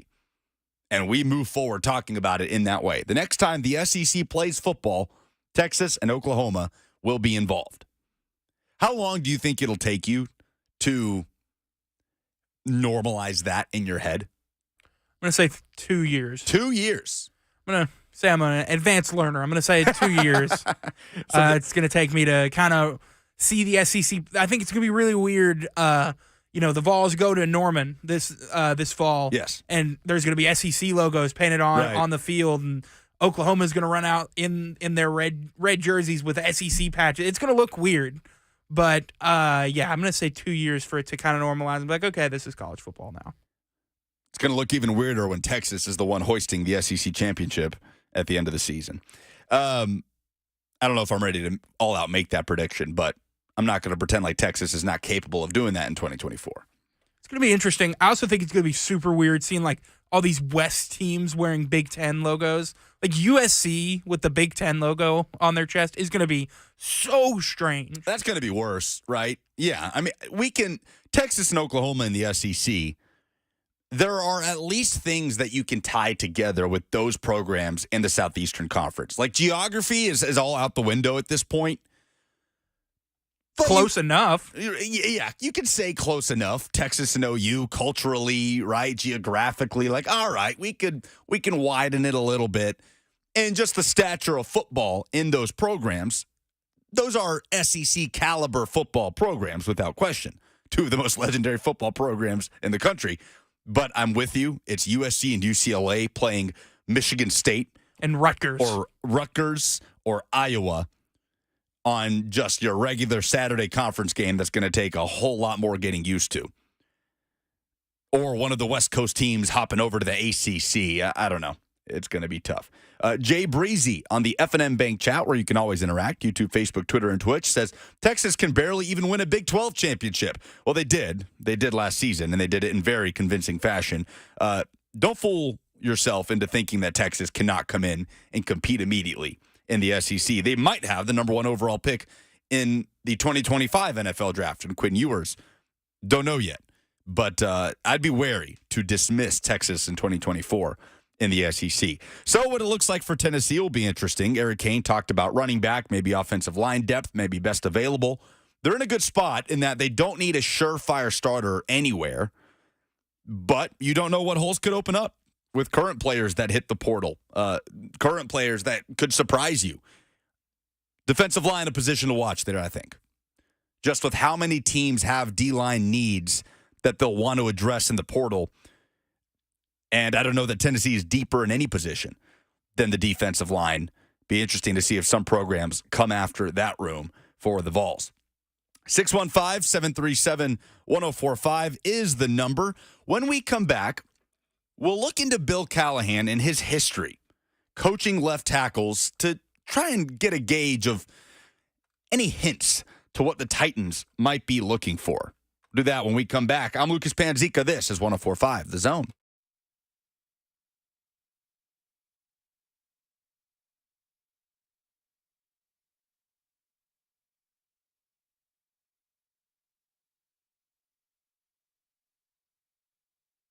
Erectile dysfunction is something that half of guys deal with as your body starts to age, as changes start to set in. It's nothing that you need to freak out about. That's why the Tennessee Men's Clinic is here to help. If you are somebody who's dealt with ED, you've probably put off seeking help for too long. It's time to get it done and move forward with your sex life, and the Tennessee Men's Clinic is the leader in bedroom confidence. For a decade, the urologist and providers at the Tennessee Men's Clinic has helped guys with ED and weight loss treatments, and they now even offer aesthetic enhancements and cosmetic procedures. Their ED and weight loss treatments truly change lives and are non-surgical. They are seeing success rates as high as 90%. They specialize in seeing guys who think they're out of luck and want to regain hope that they can be successful in the bedroom and beyond. They even offer same or next day appointments. It's time to feel amazing and hit your goals this year. So stop thinking about it and go to the Tennessee Men's Clinic. Call them at 615-208-9090. That's 615-208-9090, or go online to TennesseeMen'sClinic.com and book an appointment today.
Good afternoon. It is 12:01 from the 104.5 The Zone Studios. I'm Jackson Williams. This weekend's Masters tournament concluded, and Scotty Scheffler pulled away, shooting 4 under in the final round for a total of 11 under on the weekend. This is Scheffler's second green jacket in 3 years.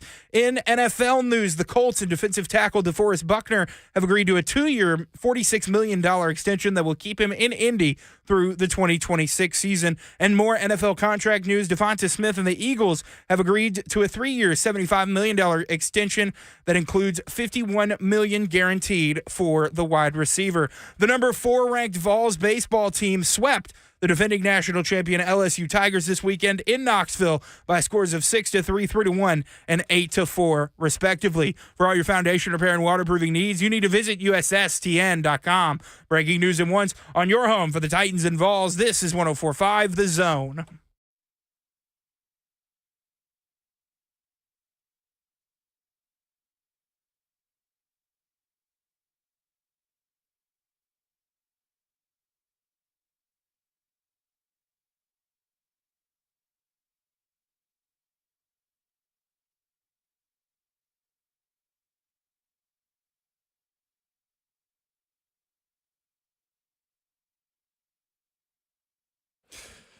A week from today, it will officially be draft week, with the 2024 NFL Draft beginning in Detroit next Thursday.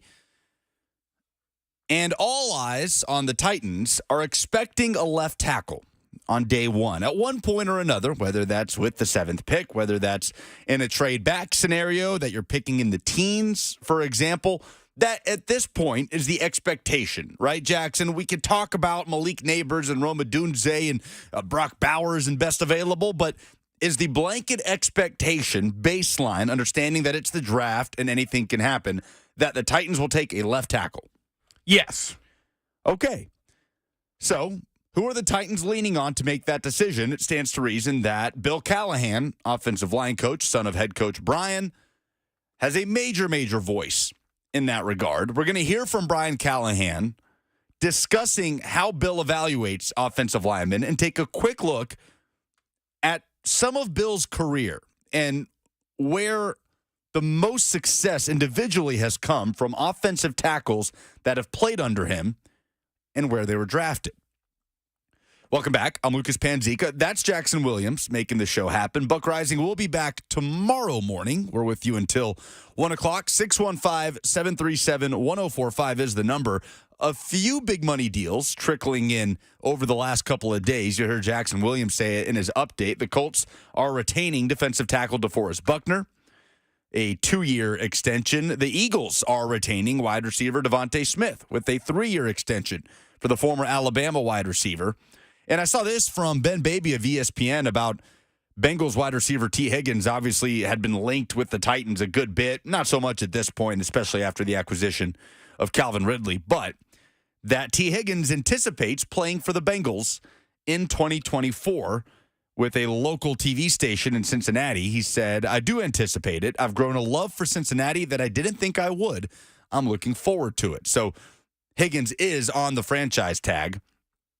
Does not have a long-term deal in Cincinnati. And speaking of players that do not have long-term deals, the CeeDee Lamb situation just continues to be something to monitor in Dallas. Like when you think Dallas and looming contract extension, you think Dak, right? And Micah. And Micah Parsons. They have a problem on their hands. They do. They really do. They haven't made any moves in free agency. They're cash-strapped at the moment. And they're talking about going all in and winning a Super Bowl in 2024. Adam Schefter reporting today that CeeDee Lamb is not expected to attend the start of the Cowboys' voluntary offseason program Monday, while he awaits a new contract to replace the one scheduled to pay him a fully guaranteed $17 million for his upcoming 5th-year option season. CeeDee Lamb just broke a bunch of franchise records last season for the Cowboys. He wants to get paid. He deserves to get paid. So that is something to keep an eye on. And then in player social media news, Brandon Ayuk has unfollowed the 49ers. So take that. It's that season. Yeah, that's right. Do with that what you will. 615-737-1045 is the number, because my question is, Did the Titans trading a 7th for a reserve offensive lineman in Leroy Watson from the Browns do anything for you in terms of their draft strategy? It doesn't for me, but I'm wondering where Titans fans are at right now as we're about 10 days removed from the NFL draft. We're also on YouTube, Facebook, Twitter, and Twitch, 1045 The Zone TV. The F&M Bank chat is where you can chime in because at this point, the hay is in the barn, right, as far as what you're going to learn about these players for teams. You've got all the tape. The combine's in the rear view. For the most part, you've done your top 30 visits. You've done the pro days. You did the Senior Bowl. At this point, the next 10 days, we're just drawing closer to the NFL draft, and teams are having these discussions. So let's have a discussion about what Bill Callahan maybe likes in a left tackle. First, Brian Callahan talked about this a little bit the other day, meeting with the media, about Bill Callahan and how he evaluates offensive linemen. Nothing's really stood out because I've known. I know how he operates. I know how he works. He's put in a tremendous amount of work. All of our coaches have in this process, and we started out behind. So we had to get an evaluation of our roster. We had to get an evaluation of the free agency. You had to get the evaluation of the draft prospects. They had to be, your reports have to be in. Coaches read our reports the last 2 days. It's been a tremendous amount of work for our coaching staff, and it's one that I appreciate tremendously. The passion and effort that they've put into evaluating these players on the coaching side has been fantastic. My dad's been no different. I think if you ever got to see one of his reports and how he writes and the detail he goes into, it's something to behold, I guess is the best way I can say it. Incredibly detailed. Has a great vision for what it looks like and how those offensive players fit at each position across the front. And he's seen a lot of it. He can draw on comparisons that not a lot of people can draw on. When he's evaluating players, he might compare somebody to somebody he coached in 1998, and half the scouts are like, "Who's that?" He's just got such a wealth of experience in players and evaluating players that he's a huge asset for us. He's a huge asset to me. Personally with that position, because that's a hard position to evaluate sometimes and get right. And I feel like he's got a pretty good track record of being pretty spot on and how he thinks guys fit and what they can do well. So a huge advantage for us to have him, and a huge advantage to our scouting staff to be able to ask him questions and lean on his expertise. He does have an elite track record of developing offensive linemen, Bill Callahan. So let's take a brief look at it, because when you have that much of a wealth of experience, it's hard to pinpoint any one trait that Bill Callahan loves in an offensive tackle. Like, I'm sure if you sat down with him one-on-one, he could list out a ton of things, but it's hard for us as the layman, right, to sit there and look at all of the offensive linemen that have played for Bill Callahan over the years and say, okay, his left tackle has to have this. But a few of them have some things in common. And Bill Callahan, in his illustrious coaching career, has coached 4 Pro Bowl left tackles, whether as an offensive line coach or a head coach. They are Lincoln Kennedy, Tyron Smith with the Cowboys, DeBrickashaw Ferguson, or Trent Williams from Callahan's time in Washington. All 4 of those players have one thing in common, in that they were drafted within the top 9 picks of their respective drafts. So arguably the 4 best tackles that Bill Callahan has ever coached were top 10 draft picks. So I look at the Titans at 7, and I still have a hard time with the idea of taking a wide receiver there or trading out of 7 and finding value at tackle. And I understand Bill Callahan is a great coach and that he can develop players that maybe aren't considered to have as high of a floor as Joe Alt or as high of a ceiling as a Fashanu out of Penn State. But I look at the history of the best tackles to play under Bill Callahan, and I see top 10 picks. It's no secret. To me, I have stood on get the best tackle at 7, and I believe that would be Joe Alt, although there just continues to be noise and chatter about, will the Chargers take Joe Alt with the 7th pick, which I guess is the wild card in that. But Jackson, it doesn't make any damn sense, but I guess that's the point of Jim Harbaugh. Yeah, they desperately need wide receivers in Los Angeles. Like, you get rid of Mike Williams, you get rid of Keenan Allen, 2 guys who have been on the outside, and you drafted a guy in the first round last year who is very underwhelming in his first season. Josh Palmer's still there. So the receiver room, I mean, the cupboard isn't empty, but, I mean, it's time to go to the grocery store. Yeah, Josh Palmer is wide receiver 1 at this point Yeah. in Los Angeles. Chef Ran on the F&M Bank chat says, so besides draft position, what physical traits do those three have in common? That's the thing. It's all over the place. And I'm sure Bill Callahan could sit here and draw up similarities and differences in those 4 players that I mentioned, those 4 Pro Bowl left tackles from his coaching career. But the point is how they were acquired, top-end talents in their respective drafts.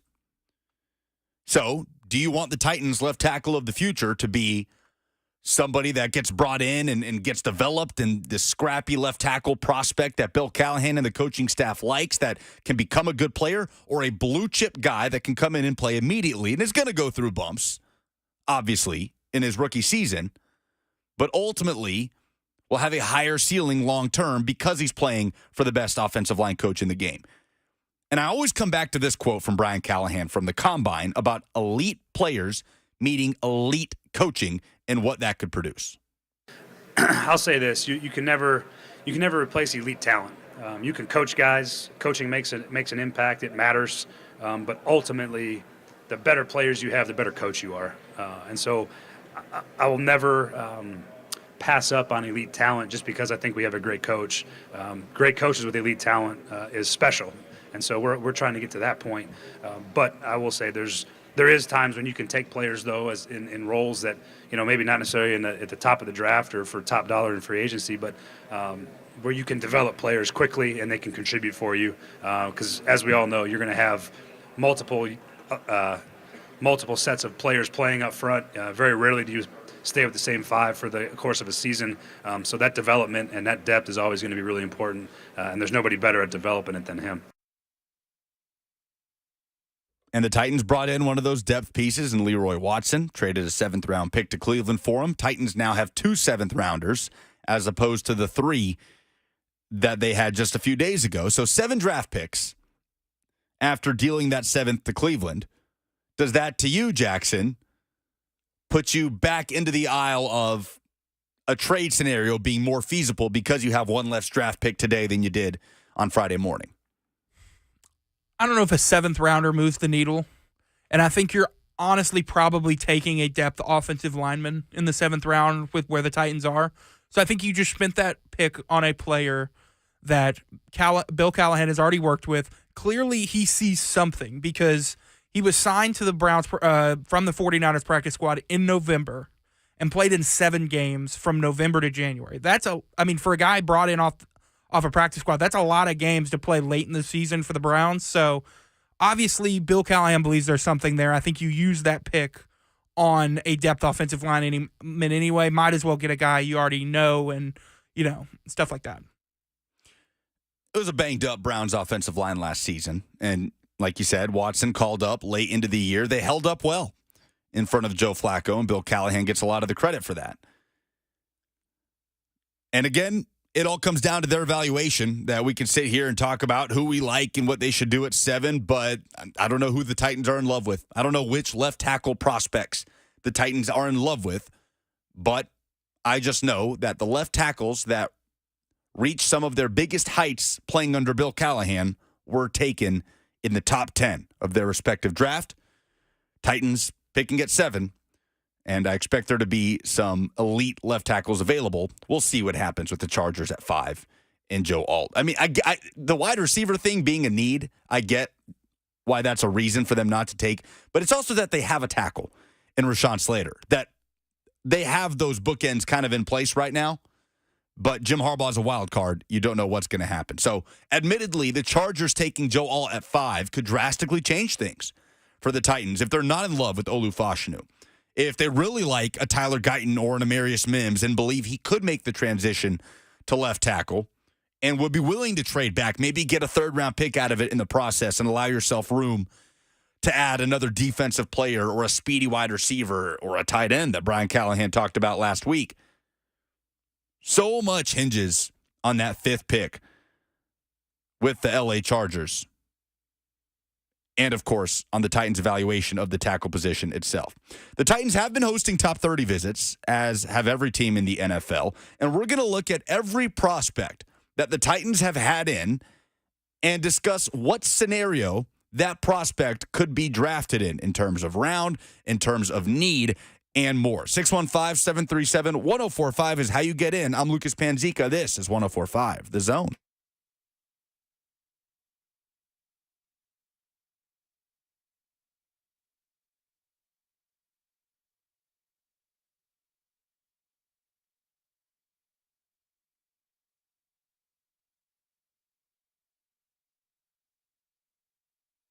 Your home for joint pain relief is QC Kinetics. They're the nation's leader in the most exciting revolution in pain management that we've seen in decades. If you are tired of achy joints, if your joint pain is keeping you from doing what you love, you need to call QC Kinetics today. Surgery, steroids, drugs, these are no longer your best options. Regenerative medicine at QC Kinetics is transforming lives with innovative treatments that deliver lasting results. Natural biologics, using your body's own power to repair and restore damaged tissue.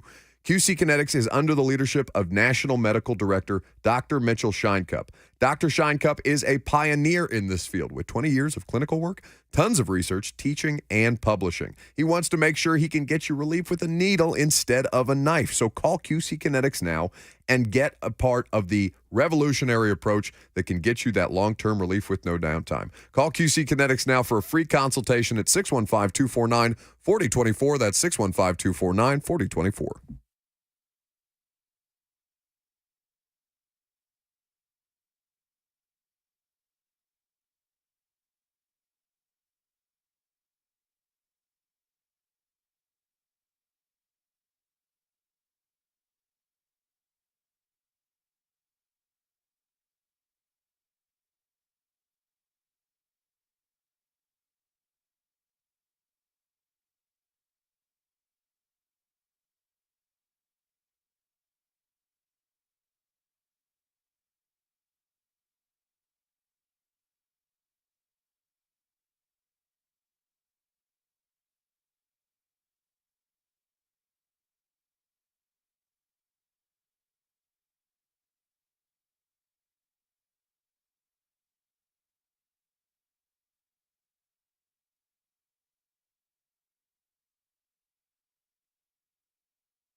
So 10 days away from the NFL draft in Detroit, and the Titans have 7 picks after trading one of their 3 seventh-rounders to Cleveland in exchange for a depth offensive lineman.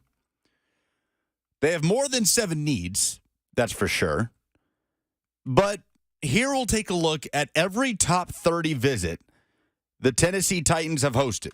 We'll look at the prospect and match it up with the draft grade from Dane Brugler of The Athletic, NFL draft analyst. He puts it out every year prior to the draft. The Beast, one of the best, if not the best, probably the most comprehensive draft guide that you can find on The Athletic, with in-depth evaluations, quotes from scouts, numbers, measurables, background, a summary, strengths, weaknesses, and more of every single prospect in this draft. So we will start with the cornerback position.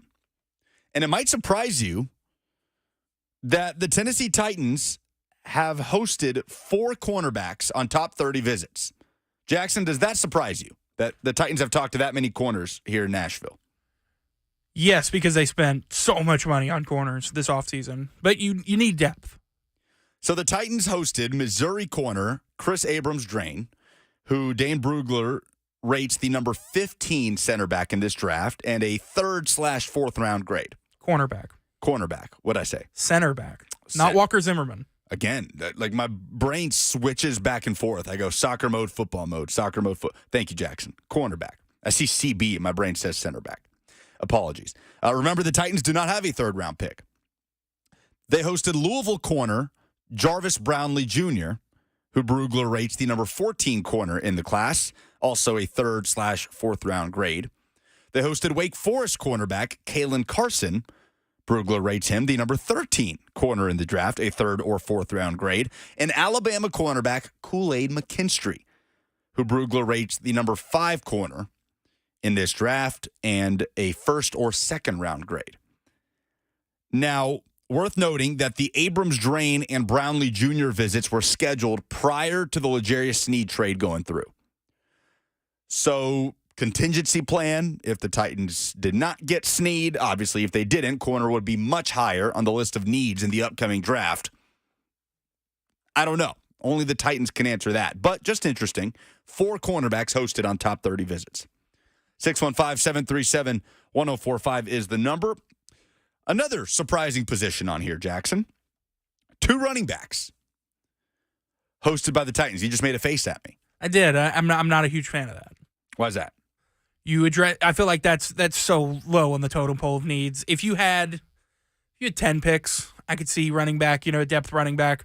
But with how cheap, some of these guys off the street after the draft will be, if you really want a 3rd, maybe more of a power guy late, I think you can go get that in free agency. I think you spent money on Tony Pollard. You have Tajay Spears, who you spent a 3rd round pick on last season. I think running back's fine. The Titans hosted Marshall running back Rashid Ali.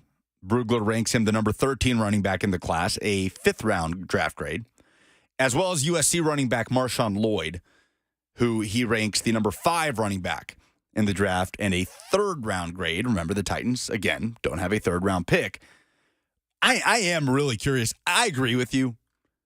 Running back feels like a box checked, and you're going to need more for training camp, and I get that. And you'll have Julius Chestnut, who's back this year. Hassan Haskins is still under contract. So that's 4 running backs right out the gate that you'll have in camp. And I don't know how many running backs they end up keeping on the 53, but I agree with you that running back is not something that needs to be addressed in the draft. But that doesn't mean I'm not fascinated at how the running back position kind of shakes out, because I don't know that there's a major consensus on where these guys kind of stack up. Like, for example, Jalen Wright of Tennessee had a great combine, a great pro day, flashed some of that speed. I think a lot of people kind of consider him a game-changing potential player at that position. And many that have said they won't be surprised if he is the first name called out of the running backs. Brugler's got Wright rated 4th, with Texas running back Jonathan Brooks as his number 1 running back, then Blake Corum of Michigan, then Trey Benson of FSU, and then Jalen Wright.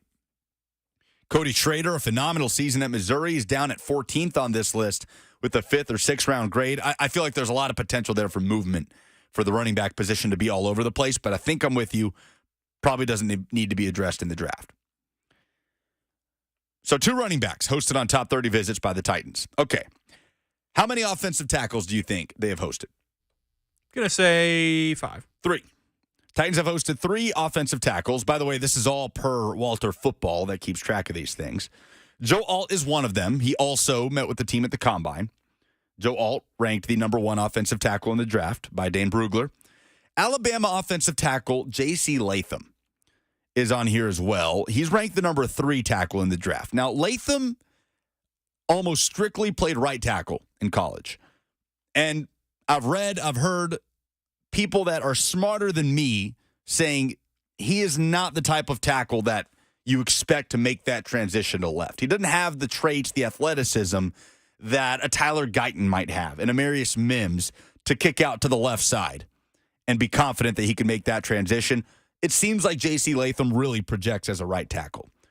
Look, Titans have a need at right tackle as well. So J.C. Latham was one of these top 30 visits. Speaking of Tyler Guyton, he was the 3rd on this list. The number 6 offensive tackle in the class, ranked by Brugler, a first or second round grade for Tyler Guyton, the Oklahoma offensive tackle. Linebacker, Junior Colson, had a top 30 visit with the Titans. Jackson, you are nodding. You like Junior Colson. That is a guy I think the Titans should go get in the mid-rounds. When it comes to Junior Colson, I think you're talking about having to spend that 38th pick to get the linebacker out of Michigan. I think you could trade back. Brugler's got Colson as the number 1 linebacker in this class. And listen to this summary at the end. He does a summary on every player with just a couple takeaways at the end in bold. Brugler writes, overall, Colson checks a lot of boxes for the next level with his physicality downhill, athleticism in space, and Iron Man toughness that he brings to work every day. He projects as an NFL starting Mike Early in his career and a more complete version of Derek Barnes of the Detroit Lions. An NFL starting Mike linebacker early in his career. Does that sound like something the Titans need? Desperately. Colson, obviously a Nashville guy, right? Ravenwood High School, has an incredible background. If you haven't heard, he was adopted from Haiti as a young child. His parents from Williamson County brought him to the mid-state. He starred at Ravenwood, went on to Michigan, star player at Michigan, was available, a national champion, leader of that defense, 2-time All-Big Ten, freshman All-American in 2021. Love Junior Colson. I bet the Titans really enjoyed that top 30 visit with Colson. We have to talk about off-ball linebacker as something this team could definitely address within the first 2 rounds of the draft. Joshua on the F&M Bank chat says, Bowers with the first pick, Junior Colson with the second. Wants to go tight end and then linebacker. Brock Bowers, great prospect. You need a tackle.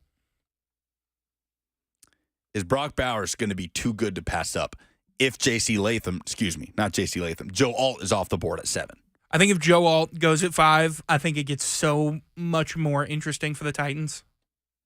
Yeah, that's when we see scramble mode. It'd be scramble mode for us, right? These teams have a plan. They'll execute things if the board falls a certain way, but we'll be scrambling at home if that happens, I think. Joe Alt's name gets called for the Chargers at 5. I mean, Titans fan, that to me is the chaos scenario for Titans fans, because you're going to have fans screaming for, X best available wide receiver, for Brock Bowers, for a trade back, all over the place. You're going to have people totally on the same page of take Joe Alt at 7, and then if the Chargers call his name with that 5th pick, scramble mode for Titans fans. It would be some chaos on draft night. You're going to have so many options because you can trade back, because I don't think the best tackle available after Alt is worth the 7th pick, or will go. I think you could trade back in that scenario. You're going to have one of the top receivers fall to you. You're going to have Brock Bowers there. I mean, you have so many more options than take the number 1 tackle in the draft because you need a tackle. Further down on this list of every prospect the Titans have hosted on a top 30 visit, Texans defensive tackle Tavondre Sweat, who Brugler ranks the number 10 defensive tackle in this draft with a 4th-round grade. Now, that is taking into account the DWI that Sweat was booked for the other week.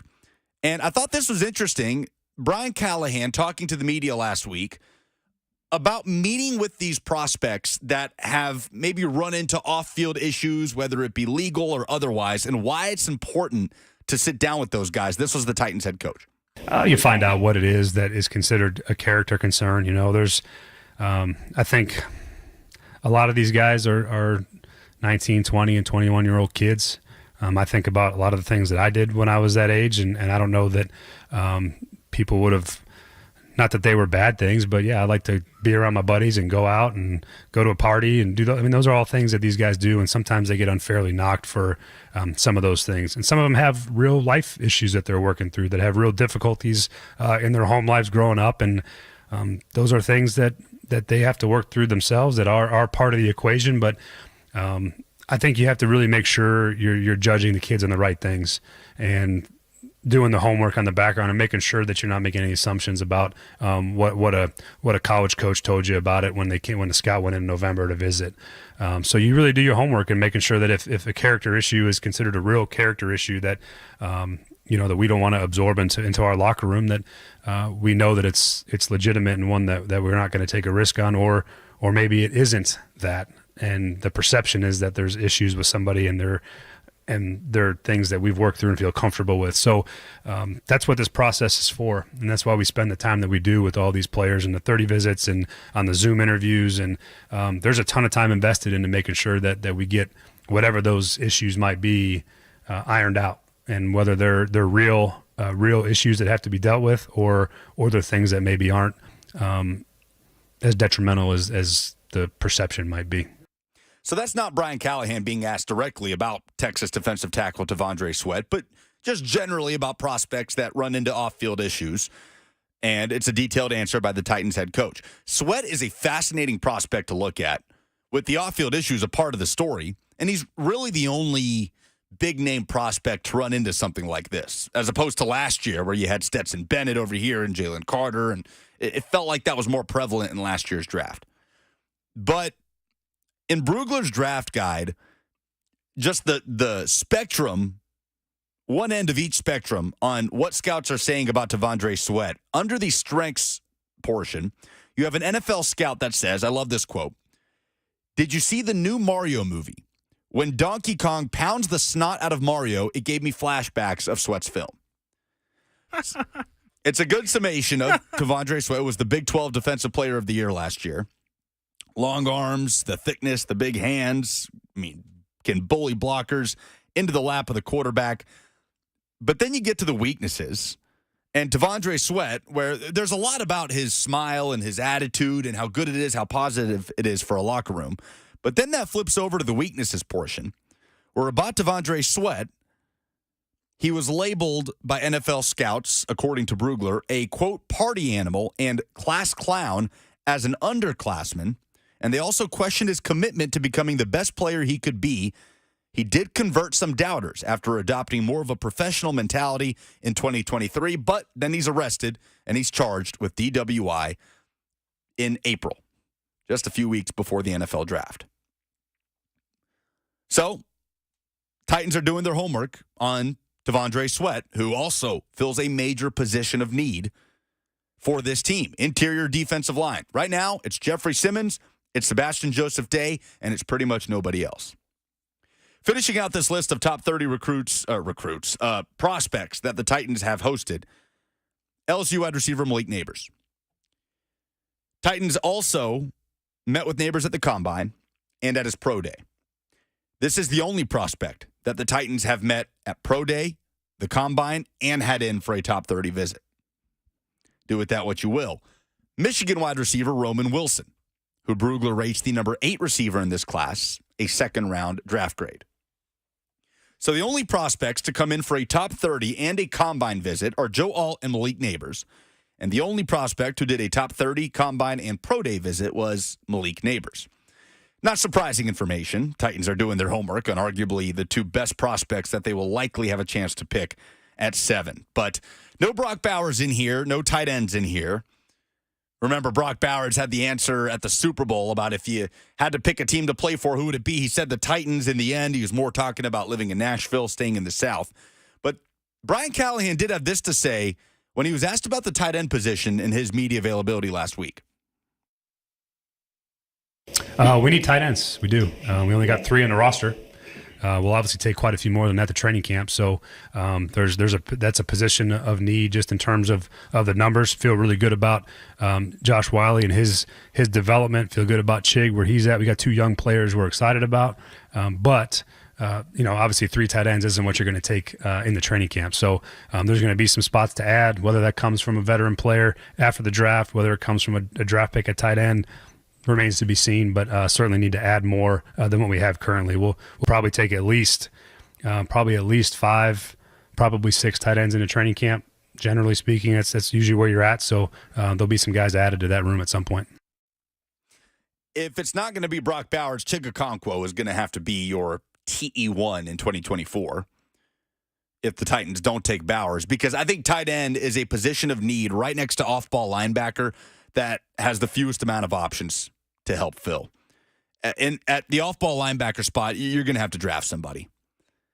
Unless you're looking to bring back Zach Cunningham or whatever it might be. When you look at the available free agents at linebacker, it's just not there. At tight end, you look at some of these experienced guys that are still out there on the market. Logan Thomas at 32. Jackson, can I interest you in a 39-year-old Mercedes Lewis? Let's do it. You're down for Mercedes Lewis? Mercedes Lewis has been playing football since I was like 5 years old. He's still around, man. Yeah, he's an available free agent. Good for him. To my knowledge, he has not announced any sort of retirement, has he? I don't think so. I mean, he played football last year. Yeah, he is a free agent. Robert Tonyan is still out there, which is interesting. Tanyan's 11 touchdown season for the Packers feels like light years ago, but he played in all 17 games for the Bears, just wasn't really a factor. 11 catches, 112 yards was the lowest he's had in his career since his second year in the pros back in 2019. No touchdowns for Robert Tonyan. So those are the type of names you're talking about at tight end. So whether that's late in the draft, it's not a very deep tight end class. I was talking to Rhett Bryan about this earlier. He likes Jared Wiley, Coach Mack as well, a TCU tight end for Coach Mack's Frogs. But really it is, outside of Brock Bowers, kind of a steep drop-off. Brugler's got Bowers as the only first-round graded tight end, and then it's Jatavian Sanders of Texas with the second or third-round grade. And then you're talking about third, fourth, fifth, and sixth. Titans could bring in some UDFAs, expect them to address that position, just don't quite know how. But I don't know if that gives us any sort of look into what the Titans could do with the draft. Just know that between Malik Neighbors and Joe Alt, the 2 names I think Titans fans are most hung up on with that 7th pick, Titans have done their homework on those 2 prospects, and they're going to know what they're getting in either one. When we come back, the Preds have a chance to clinch one more thing in their regular season finale tonight on the road. We'll do the polls, wrap up the show. It's the last call for phone calls, 615-737-1045. I'm Lucas Panzica. This is 1045 The Zone.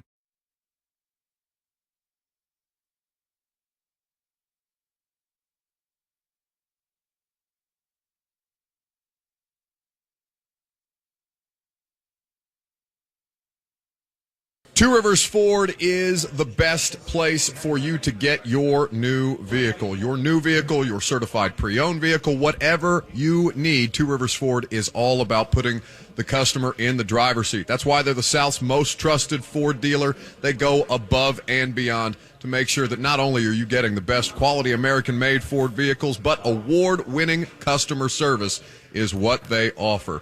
Two Rivers Ford has been doing business as a locally owned and operated company in Middle Tennessee for over 40 years, and they are the gold standard. It's the reason why DeAndre Hopkins is a Two Rivers Ford customer. It's the reason why Coach Dave McGinnis of Titans Radio is a Two Rivers Ford customer. Ramon Foster, Don Davenport, Ben Jones, and myself, we have all gotten our vehicles from Two Rivers Ford and could not be more thrilled with the car buying experience. So visit the South's most trusted Ford dealer just 7 miles east of Nashville International Airport in Mount Juliet or online at tworiversford.com.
The Nashville Predators wrap up the regular season tonight in Pittsburgh.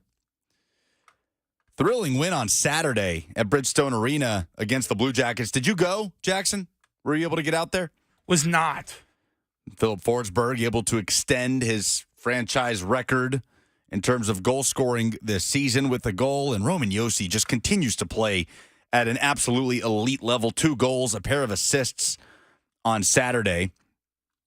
How Roman Josi is not a Norris Trophy candidate, I don't know. He absolutely has to be in that discussion for that award. But more importantly, the Preds in the discussion for the first wild card spot in the West. And a point tonight would clinch. So at the Pittsburgh Penguins tonight, 6 p.m. is the puck drop. So if the Preds win or force OT, they will officially hang on to that number 1 wild card spot in the West and likely face the Vancouver Canucks in the first round of the Stanley Cup playoffs.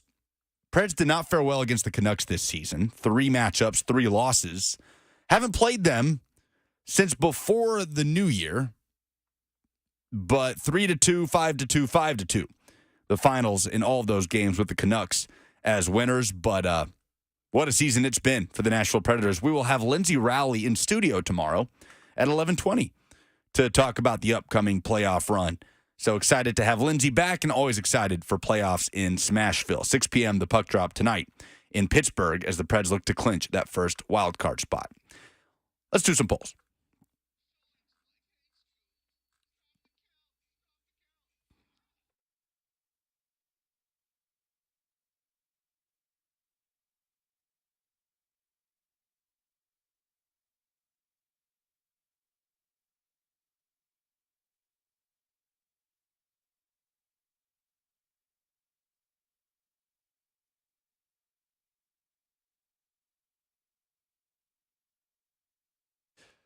Presented by Two Rivers Ford, the South's most trusted Ford dealer. Did the Titans trading for an offensive tackle on Friday change your thoughts on the 7th pick? 81% saying no, still take a left tackle. 19% yes, okay with trade or wide receiver. Maybe the better question would be, would the Chargers taking Joe Alt at 5 change your mind on that 7th pick?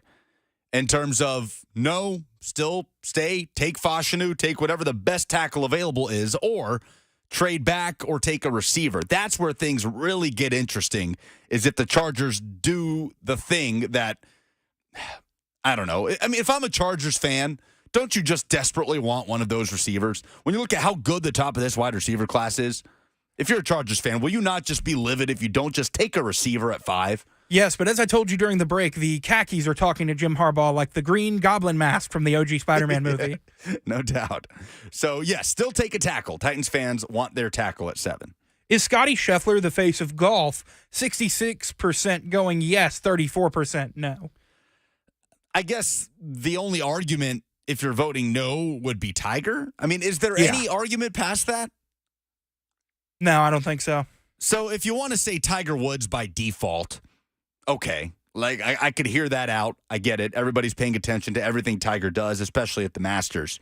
But in terms of players that are actually at the top of the game right now, Scotty Scheffler is the face of golf, and it doesn't look like he's going anywhere.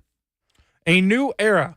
What is the expectation for the Vols in 2024? 43% saying 8 or more wins, 51% going 10-plus wins and making the CFP, and 6% championship. Speaking of a new era, the Nico era in Knoxville, where are you on this? Expectations for Tennessee football in 2024 post-spring practice. Jackson Williams, where do you stand? I think you have the quarterback. You have, one of the probably the best edge rusher in the country in James Pierce.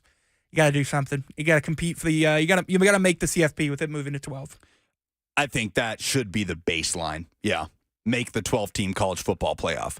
Tennessee was in the discussion for the if you had a 12-team playoff last season. Vols were flirting with the top 12 all season long on a 9-4 campaign. So, yes, if the quarterback position is elevated, the roster as a whole is deeper, you have a deeper stable of pass rushers, the wide receiver position should be far better this season than it was in 2023. Absolutely. To me, anything less than qualifying for the 12-team playoff in 2024 should be a disappointment for Tennessee football. Absolutely. Do you buy that the Chargers could take Joe Alt at 5? 56% saying yes, Harbaugh is a weirdo, and 44% say no, not enough of a need. I buy it, yeah, because Jim Harbaugh is Jim Harbaugh, and in comes Greg Roman, and I suppose a run-heavy style with Justin Herbert, but go get that guy a receiver, man. I mean, come on. I don't know.